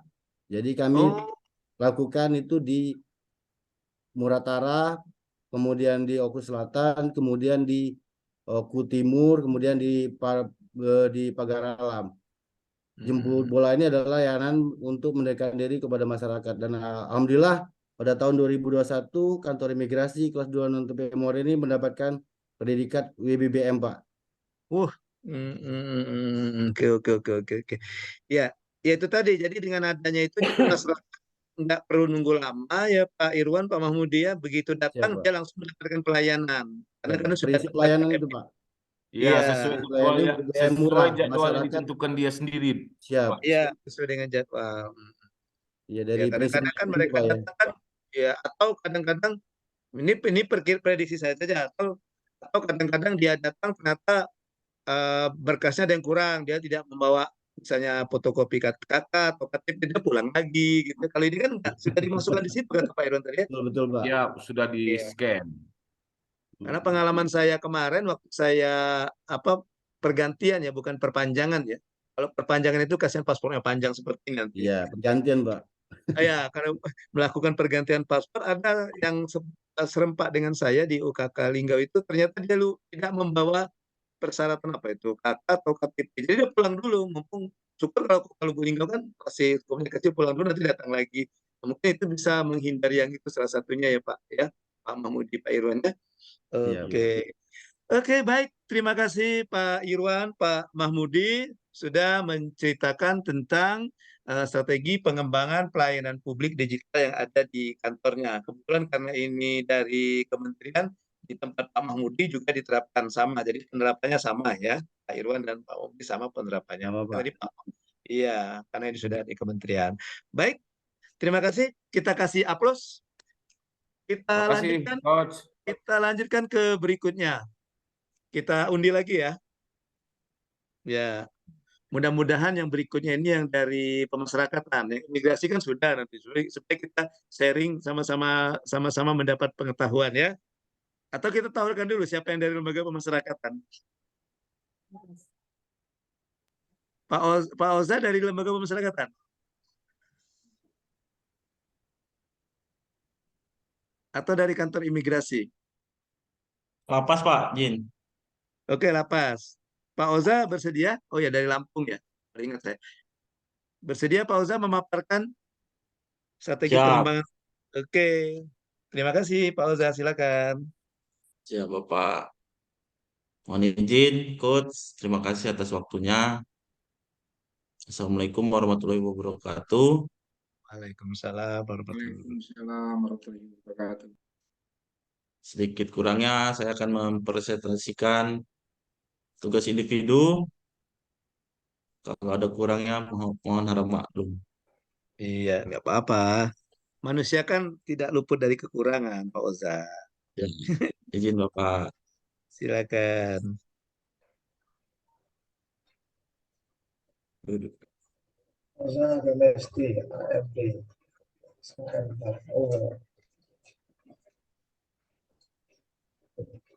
AFD, lembaga pemasyarakatan.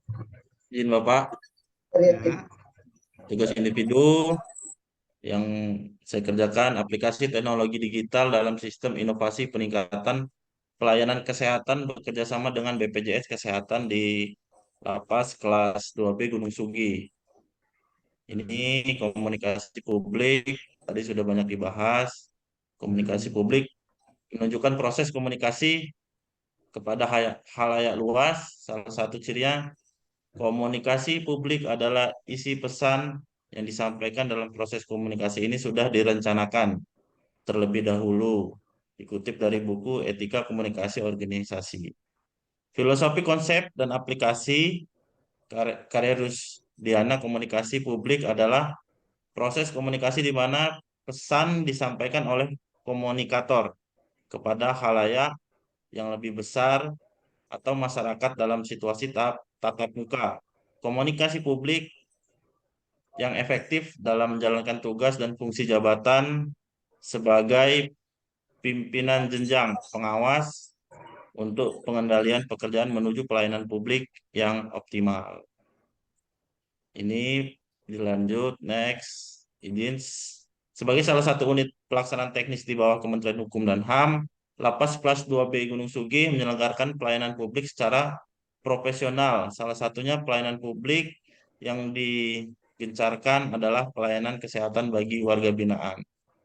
Mohon izin, di sini ada gambar untuk kegiatan warga binaan di Lapas Kelas 2B Gunung Sugi yang secara rutin setiap minggu, setiap hari Jumat, Pak, itu olahraga bersama di Lapas Kelas 2B Gunung Sugi, itu seluruh blok keluar semua, Pak.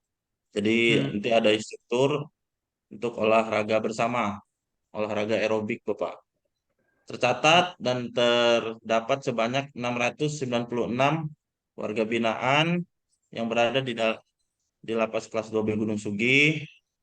Pada kapasitasnya Lapas Kelas 2B Gunung Sugi ya ialah 350 orang. Dengan data ini diketahui bahwa Lapas Kelas 2B Gunung Sugi mengalami kondisi overcrowded sebesar 99%. Dengan masalah overcrowded ini, Pak, tentu saja Untuk penanganan kesehatan kami kurang optimal Bapak, izin. Karena dengan sumber daya manusia, dokter, alhamdulillah di lapas kelas 2B Gunung Sugi ada 1 dokter dan 2 perawat Bapak. Next, ini di foto adalah pelayanan kesehatan dari lapas kelas 2B Gunung Sugi. Secara langsung kondisi overcrowded ini tentu saja mempengaruhi indeks nilai kesehatan dan kesejahteraan WBP yang ada. Jika ada WBP yang sakit dan harus dirujuk pun ada terlalu banyak hal yang harus diurus sehingga menyebabkan pelayanan menjadi tidak efektif dan efisien. Di sini di lapas kelas 2B Gunung Sugi alhamdulillah untuk kliniknya sudah klinik Pratama Bapak. Dan sudah bekerja sama dengan BPJS yang diketuai oleh Direktur Dinas Kesehatan Lampung Tengah. Di sini ada di dalam foto adalah poliklinik lapas kelas 2B Gunung Sugi. Kerjasama antara klinik Pratama Lapas Gunung Sugi dengan BPJS Kesehatan mampu memutus mata rantai percabangan pelayanan kesehatan sehingga giat pelayanan kesehatan dapat terlaksana dengan efektif dan efisien. WBP yang sakit bisa dapat pelayanan yang lebih cepat tanpa harus menunggu waktu lama untuk mendapatkan perawatan. Seperti yang kita alami di lapas-lapas, Pak, untuk kesehatan jika dirujuk keluar terkendala BPJS, Bapak. BPJS ini kalau belum punya di rumah sakit umum, dia dilayani dengan umum, Pak, biaya sendiri. Begitu. Dan biasanya keluarga dihubungi, mereka tidak mau ngangkat atau tidak mau tanggung jawab. Nah, di sini ada pihak internal sendiri, warga binaan pemasyarakatan, dan pihak eksternal, ada pemerintah daerah, dinas kesehatan, puskesmas setempat, dinas pengelolaan limbah medis, dan dinas pengelola lingkungan. Nah, di sini kami dengan bekerja sama dengan BPJS, kami diberikan aplikasi SITB, Bapak. SITB ini sistem informasi tuberkulosis. Jadi setiap warga binaan baru di sini, Bapak, kita bisa dibantu oleh puskesmas untuk melakukan screening. Nah, di screening ini kami ada screening HIV, TBC, dan penyakit menular lainnya, sehingga kalau sudah teridentifikasi sakitnya apa, bisa didata sini, dan itu gratis Bapak nanti untuk pengobatannya. Apalagi khusus TB, Pak. Di tempat kami ada 1 orang TB, alhamdulillah sudah 6 bulan lewat makan obat itu sudah negatif, Bapak. Oh, yang Jadi dengan Bapak. Jadi dengan adanya aplikasi ini memudahkan kami memutus mata rantai tadi tidak ada biaya tadi, Pak. Jadi tercover semua dengan BPJS. Karena kalau dari Dinas Kesehatan mau membantu itu harus masuk lewat aplikasi STIP ini, Bapak. Ini aplikasi yang dibuat oleh Kemenkes, tapi kita diberikan untuk mengakses. Yang kedua, aplikasi SIHA. Aplikasi ini sama seperti tadi, Pak. Informasi HIV/AIDS merupakan sebuah sistem yang secara khusus berfungsi pencatatan dan pelaporan HIV/AIDS, Pak. Jadi di sini kami melaporkan dan mencatat, nanti ditindaklanjuti oleh Dinas Kesehatan untuk penanganan lebih lanjut. Sama seperti tadi, dan ini si C, hepatitis juga Bapak. Karena kan banyak juga kalau di sini hepatitis C dan hepatitis B, Bapak. Dan itu harus ada penanganan khusus, kalau tidak kita perlakukan khusus akan menular kemana-mana, Bapak.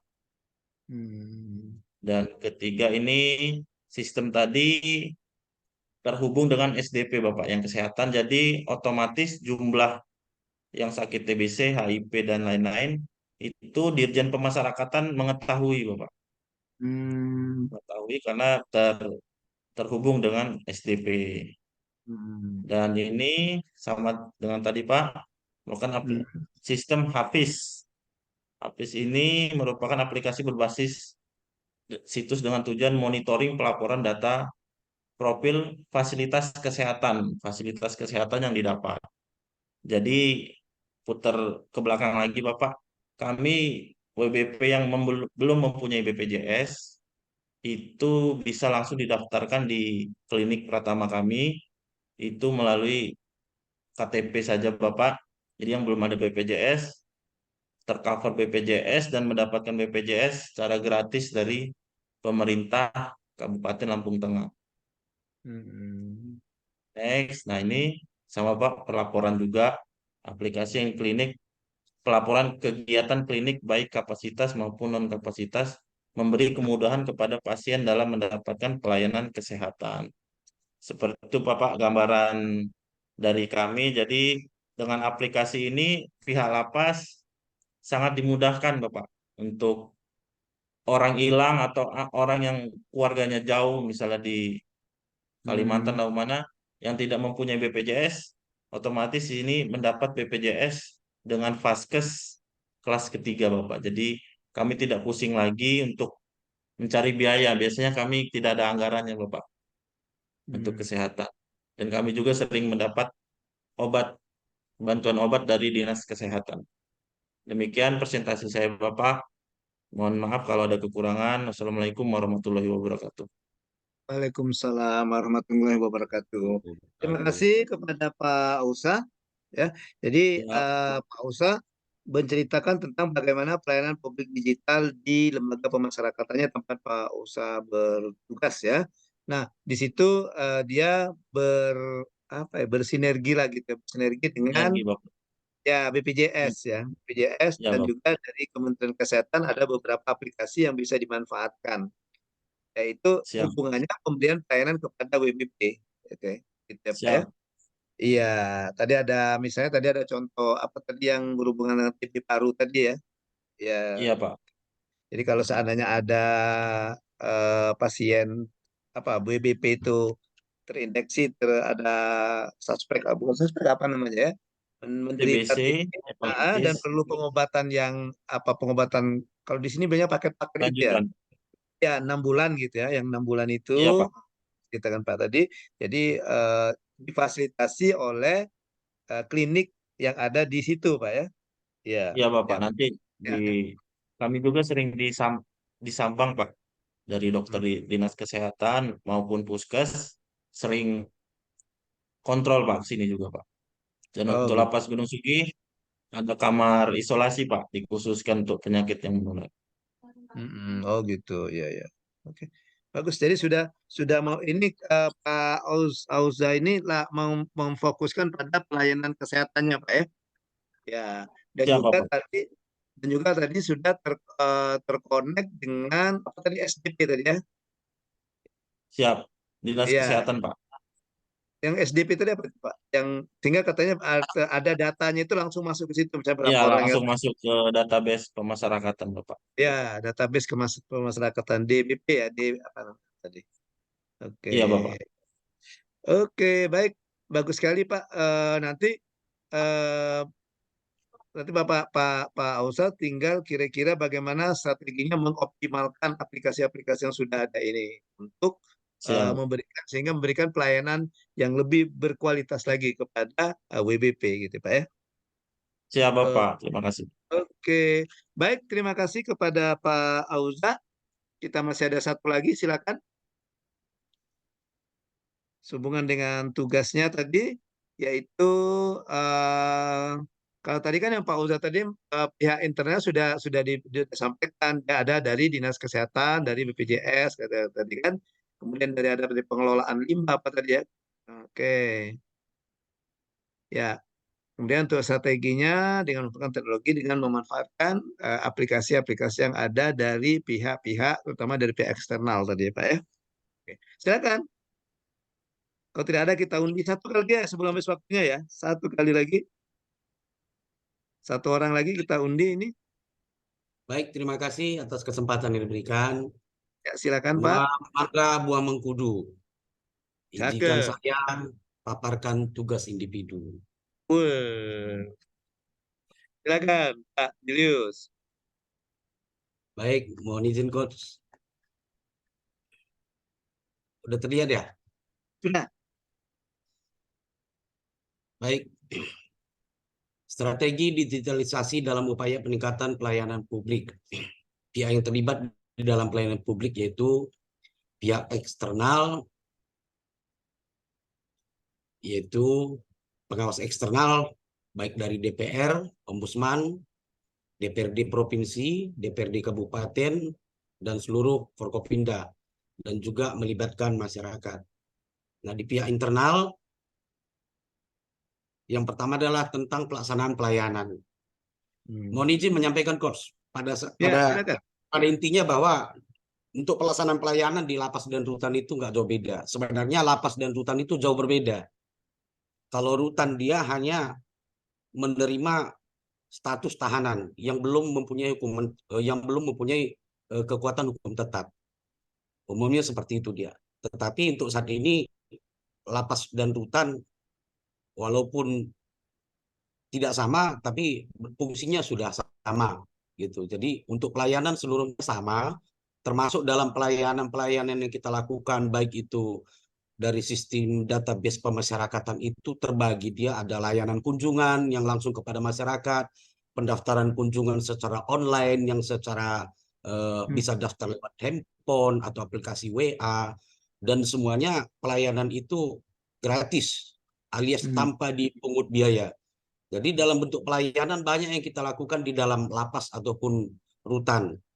Jadi kalau di rutan Lengat umumnya kita punya ada layanan kunjungan atau kita singkat dengan LAJUMTIS, layanan kunjungan gratis. Kemudian ada layanan pengaduan. Nah, di layanan pengaduan itu tentunya kita harus melampirkan nomor pengaduan kita kemana yang mau dituju apabila ada masyarakat yang kurang merasakan pelayanan yang kita berikan gitu. Jadi kita lampirkan, kita publikasikan baik dari media sosial maupun dari banner-banner bahwa kalau ada yang kurang, ada yang mungkin yang melanggar SOP yang telah kita lakukan, silahkan membuat pengaduan baik itu ke pusat dengan 1708 melalui SMS juga bisa, atau mungkin dengan nomor pengaduan yang telah kita sediakan. Jadi di dalam pelayanan ini biasanya tentunya banyak kendala yang kita hadapi. Karena kenapa? Contoh kita buat pelayanan, tidak bisa SOP yang pusat itu seluruhnya kita terapkan di daerah kita. Kalau di daerah saya pertama kemarin, saya tugas di Samosir, Danau Toba. Itu kawasannya orang Batak. Kawasannya orang Batak. Di dalam SOP-nya bahwa makanan haram itu nggak boleh masuk ke dalam lapas. Itu kalau aturan dari pusat SOP-nya. Tapi kalau kita terapkan di daerah nggak bisa Pak. Pernah kita terapkan di sana. Ngamuk tuh masyarakatnya, bawa tombak dia. Itu adat kami katanya. Makanan dia itu. Iya. Jadi nggak bisa selamanya SOP pusat kita terapkan di daerah kita. Tentunya kita bikin kebijakan yaitu SOP turunan tentunya tetap mengacu kepada SOP pusat. Nah, kemudian untuk pengelolaan informasi, umumnya memang di pengelolaan informasi ini kita lemah. Karena kenapa? Karena pejabat kehumasan kita di dalam lapas dan rutan itu nggak ada, Coach. Kalau di tempat lain ada, contoh di Polri, ada namanya Divisi Humas Polri, ada. Lah kita nggak ada, Pak. Yang ada Kasubag TU, ya kan? Ataupun Kepala Tata Usaha. Begitu misalnya ada permasalahan atau yang mau diterangkan tentang integrasi, loh dia pasti nggak paham. Yang dia paham tentang keuangan. Begitu ditanya tentang integrasi, pasti jawabnya bingung dia. Jadi di SDM-nya itu memang kita sangat kurang di dalam pengelolaan informasi. Apalagi ketika kita terapkan untuk bagaimana memanajemen media, itu kalau saya pelajari itu Coach memang itu diadopsi dari ilmu manajemen bagaimana memanajemen sebuah media. Ternyata memang kita pelajari bahwa ngupload berita, informasi itu, Facebook dia ada juga jam-jam tertentu. Instagram juga ada jam tertentu. Twitter ada juga jam tertentu. Termasuk untuk YouTube juga ada jam-jam tertentu yang ketika kita publikasikan, maka masyarakat itu banyak yang melihat, banyak yang menonton. Jadi tidak setiap saat kita upload, itu masyarakat langsung melihat semua. Tidak. Ternyata berbeda juga gitu. Nah, ketika kita salah mengelola manajemen media tadi, makanya informasinya terkadang kurang tersalurkan kepada masyarakat. Atau mungkin terkadang kita di lapas dan rutan ini masih ada yang disampaikan oleh kelompok B tadi, terkadang masih ada memang dalam lapas rutan ini masih ada yang ditutup-tutupi, ada. Itu kita akui. Tetapi saya rasa sekarang sudah sangat banyak perubahan lah. Dengan kita selalu dicanangkan tentang pembangunan zona integritas menuju WBK dan WBBM, mau tidak mau kita memang harus ikut apapun ceritanya. Kita harus belajar tentang bagaimana manajemen perubahan, penataan tata laksana, sampai nanti peningkatan kualitas pelayanan publik. Dan itu selalu kita budayakan setiap hari. Tetapi memang ada selalu kendala. Nah, ketika kita terapkan di lapangan, tentu yang paling lemah biasanya kita hadapi adalah di monitoring evaluasi. Karena terkadang kita disibukkan dengan kesibukan kegiatan setiap harinya, nah kita nggak bisa monitoring evaluasi, apalagi di dalam lapas dan rutan itu sangat banyak yang harus kita awasi setiap hari. Belum lagi sekarang ini ketika kita terjun ke lapangan, tiba-tiba masuk Zoom course. Ya kan? Zoom-nya jam 9, datang undangan Zoom-nya jam 9.15, udah terlambat 15 menit tuh. Jadi tapi ya kita tetap berusaha gitu. Tetapi ya kita tetap berusaha bagaimana untuk tetap memberikan pelayanan yang prima kepada seluruh masyarakat. Nah, di dalam pengawasan internal ini juga, di situ juga SDM kita kurang. Contohnya ada Satopatnal istilahnya. Nah, mereka lah yang mengawasi kita. Kalau di polisi mereka ini proposnya gitu. Nah, ketika ada anggota yang berbuat salah, berani nggak menindak? Kan itu permasalahannya. Lo yang mau ditindak pun dia sendirinya pun perlu ditindak. Terkadang dia tidak rapi, dianya tidak menjadi role model gitu. Jadi tapi kita tetap berproses lah, karena bukan hasil yang paling utama katanya, tetapi prosesnya yang paling penting yang harus kita terapkan setiap hari. Nah, kemudian tentang penyuluhan kepada masyarakat, sama seperti di imigrasi, Coach, kita juga sekarang mulai terus jemput bola kepada masyarakat. Termasuk dalam integrasi, contoh pengurusan pembebasan bersyarat, cuti bersyarat, cuti menjelang bebas, semuanya itu kita sampaikan, seluruh layanan kita adalah gratis tanpa dipungut biaya, dan kalaupun berkasnya perlu dikirim lewat pos ataupun via WA, kita terima. Jadi nggak mesti sekarang keluarga itu, kalau dulu kan harus antar berkas KTP, kartu keluarga untuk melengkapi persyaratan. Sekarang cukup dengan WA saja. Kita terima untuk memberikan pelayanan yang prima. Gitu. Jadi sudah banyak sekali untuk Kementerian Hukum dan HAM khususnya untuk penerapan pelayanan publik ini sangat luar biasa, Coach. Sangat. Kalau saya melihat, memang dulu awalnya saya benci, tidak suka dengan zona integritas menuju wilayah bebas dari korupsi dan wilayah birokrasi bersih dan melayani. Saya nggak suka awalnya, tapi begitu saya pelajari, memang seperti itulah seharusnya yang kita lakukan. Kenapa di dalam sebuah perusahaan manajemennya sangat luar biasa gitu. Nah, yang saya sayangkan di kita ini kan gitu, Coach. Ya kan, contohlah ketika kita buat bagus, nanti kan ditanya juga itu, Pak, kok bagus sekali, Pak? Dananya dari mana? Iya kan, kita buat banner bagus-bagus semua, ditanya juga nanti, loh itu SOP-nya bagaimana, Pak? Itu ditanya dari mana? Nah, ketika kita nggak buat, kenapa nggak kau buat gitu? Jadi kalau kita lihat ya, Coach ya, di lapas dan rutan ini banyak terjadi berlomba membuat aplikasi. Contoh, tadi Pak Aiding ya dari lapas Sugi itu. Aplikasi Pauza, aplikasi inilah si A si B, ada ini ada kalau kayak kami juga ada namanya lah Dok Salingtis. Nah, Dok Salingtis itu dokter sayang keliling gratis. Ada lagi P Salingtis, perawat sayang keliling gratis.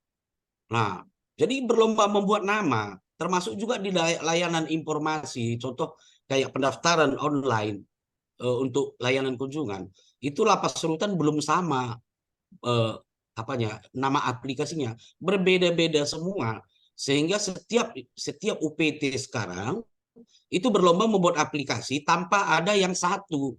Yang untuk contoh layanan kunjungan itu ya satu, seharusnya satu pintu. Tapi sekarang kan berlomba membuat aplikasi, itu membuat masyarakat bingung. ditambah dengan pengguna layanan yang memang gaptek kadang, yang datang cemana lah umur 70 tahun, ada yang umur 80 tahun, ya kan, disuruh apa, tolongnya kakek isikan apa itu, suruh IP IKM ya, apa IKM aku nggak ngerti katanya. Nah kita ajari nggak bisa gitu, jadi memang kita tetap proses bagaimana untuk meningkatkan pelayanan publik, khususnya bagaimana untuk memberikan pelayanan yang prima kepada masyarakat. Nah, mungkin itu yang bisa saya sampaikan, Coach. Kalau saya terangkan pun ini nanti semua ini, Coach, samanya nanti semua ini. Ah, ini udah seremonialnya. Mungkin di kesimpulan saja yang perlu saya terangkan.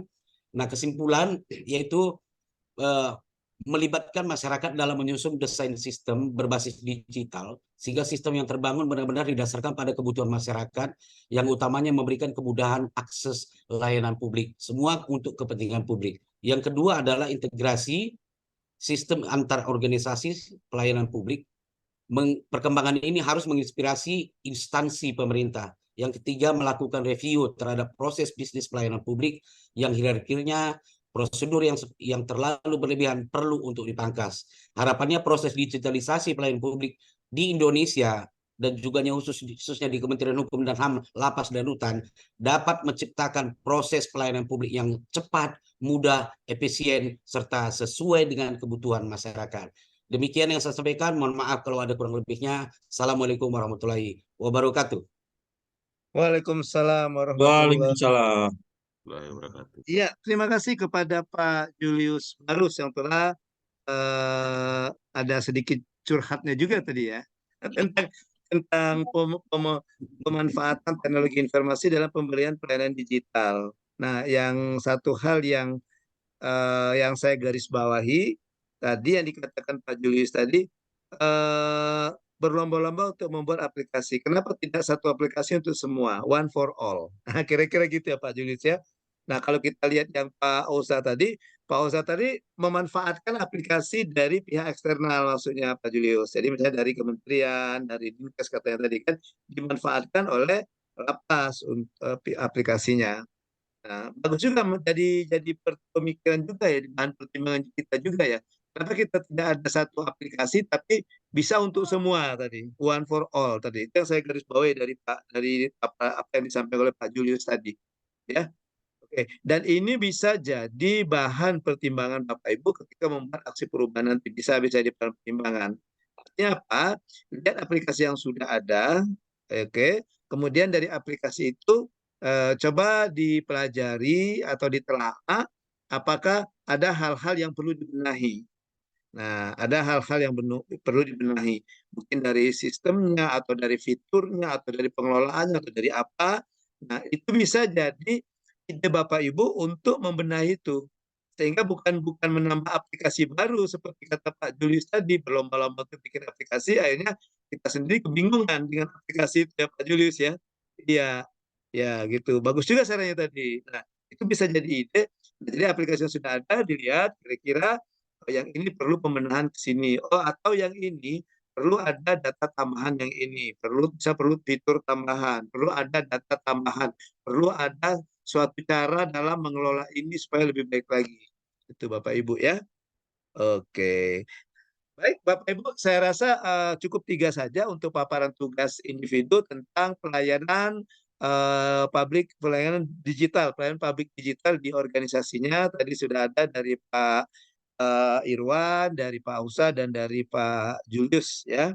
Oke, yang memaparkan contoh-contoh pelayanan publik digital yang sudah ada di organisasinya, baik yang memang seperti yang di Pak Irwan tadi memang ya ini berlaku dari Kemenkumham, dari kementerian, dan itu memang berlaku di seluruh kantor imigrasi, atau tadi seperti yang Pak Julius, Pak Posa tadi, ada yang memanfaatkan aplikasi yang sudah ada. Gitu. Jadi artinya dari pihak stakeholder eksternal. Itu sah-sah saja. Ya. Oke. Baik Bapak Ibu, sebelum saya tutup, silakan kalau ada yang mau ditanyakan atau ada yang mau didiskusikan, silakan. Ya. Ini kayaknya ini cemburu sebenarnya minta segera diakhiri kayaknya ini ya. Fokus Pak, nggak cemburu Pak. Lagi Oh, ajan, Pak. Fokus Pak. Oh, bagus ya Pak Mahmudi ya. Iya Pak. Iya. Oke. Ya, karena kita weekend ya. Iya, weekend. Pak, Iya, izin itu. Pak, Ya, mungkin silakan saya Pak Mas. hanya menyampaikan mungkin termasuk curhat atau unek-unek Pak kan, Ya, karena silakan. dari sekian banyak isu yang kita angkat pelayanan publik, kemudian tidak berbanding dengan surplus yang ada sekarang. Rata-rata pelayanan publik udah bagus-bagus semua, seperti di BPJS itu Pak. Itu macam kita ke bank ke BPJS, tapi bisa juga ada juga diskriminatif dalam pemberian pelayanan, pemberian nomor atau antrian kepada yang lebih ini. Kemudian pelayanan kalau dari kantor yang dari asuransi yang bagus, dilayaninya bagus gitu. Jadi saya cuma hanya mungkin apa pendapat saya salah. Saya hanya kata kunci keberhasilan dari semua unsur ini Bapak kan, kalau menurut saya pribadi Bapak terletak pada kualitas sumber daya manusia itu Bapak. Misalnya kayak ya dialah yang berperan sebagai penggerak utama dia Pak untuk menyukseskan pelayanan publik. Dari pelayanan yang bagus, SARPA sudah bagus, kalau SDM-nya jeblok, dari mohon maaf dari keteladaannya, moralnya, etika dia, attitude dia tidak ada. Jadi itu semuanya hanya angan-angan juga. Itu mohon izin bukan kita belajar untuk lebih baik ke depan, tapi itu kata kunci keberhasilan dari saya. Itu aja Bapak sebagai pendapat, kawan-kawan mohon maaf kalau ada yang salah. Terima kasih. Baik, terima kasih Pak Mahdi. Jadi intinya kembalikan kita sebagai SDM ya, sebagai yang mengelolanya. Saprasnya lengkap, kemudian sudah memanfaatkan, tapi kalau tidak didukung oleh SDM yang berkualitas, akhirnya masih nggak jalan juga menurut Pak Mahdi ya, kata Pak Mahdi ya. Iya, tapi kalau SDM-nya berkualitas, bagaimanapun keadaannya dia akan mencari cara menemukan hal-hal yang baru, ya kan, dalam melakukan inovasi. Ya gitu ya Pak Mahdi ya. Ya, jadi semuanya kembali ke SDM-nya. Jadi ini tugas Bapak-bapak ini. Ya, selaku pemimpin pengawas ini, bagaimana Bapak mengoptimalkan, mengoptimalkan ya SDM khususnya SDM yang ada di lini bawah Bapak, subsidi atau stafnya, bagaimana Bapak memberdayakan itu, meningkatkan kompetensi, bagaimana meningkatkan pemahaman dari SDM sehingga bisa mendukung atau bisa meningkatkan kualitas pelayanan yang diberikan di seksi Bapak. Gitu ya Pak Maidia? Oke. Baik Bapak Ibu, kalau tidak ada lagi saya rasa cukup ya, karena waktu kita juga sudah habis. Kayaknya tetangga sebelah itu sudah pada bubar, sudah pada weekend. Iya, kita ditinggal. Ya, terima kasih Bapak Ibu atas tanggapannya, terima kasih atas partisipasinya. Demikian pembelajaran kita untuk hari ini. Kita ketemu lagi di pembelajaran sinkronus ketiga hari Rabu insya Allah, dan Bapak Ibu tetap mengerjakan tugas-tugas asinkronus. Kembali saya ingatkan, kalau ada kesulitan silakan hubungi saya, silakan komunikasikan dengan saya selaku fasilitator di kelompok 3 pembelajaran agenda ketiga ini. Ya. Demikian Bapak Ibu, terima kasih. Mohon maaf saya akhiri dengan ucapan billahi taufiq wal hidayah. Wassalamualaikum warahmatullahi wabarakatuh. Waalaikumsalam. Warahmatullahi wabarakatuh, Bapak. Makasih Saya live, Bapak. Bapak Ibu. Thank you all. Terima kasih semuanya. Ya, Sama-sama. I love you. Thank you, Pak.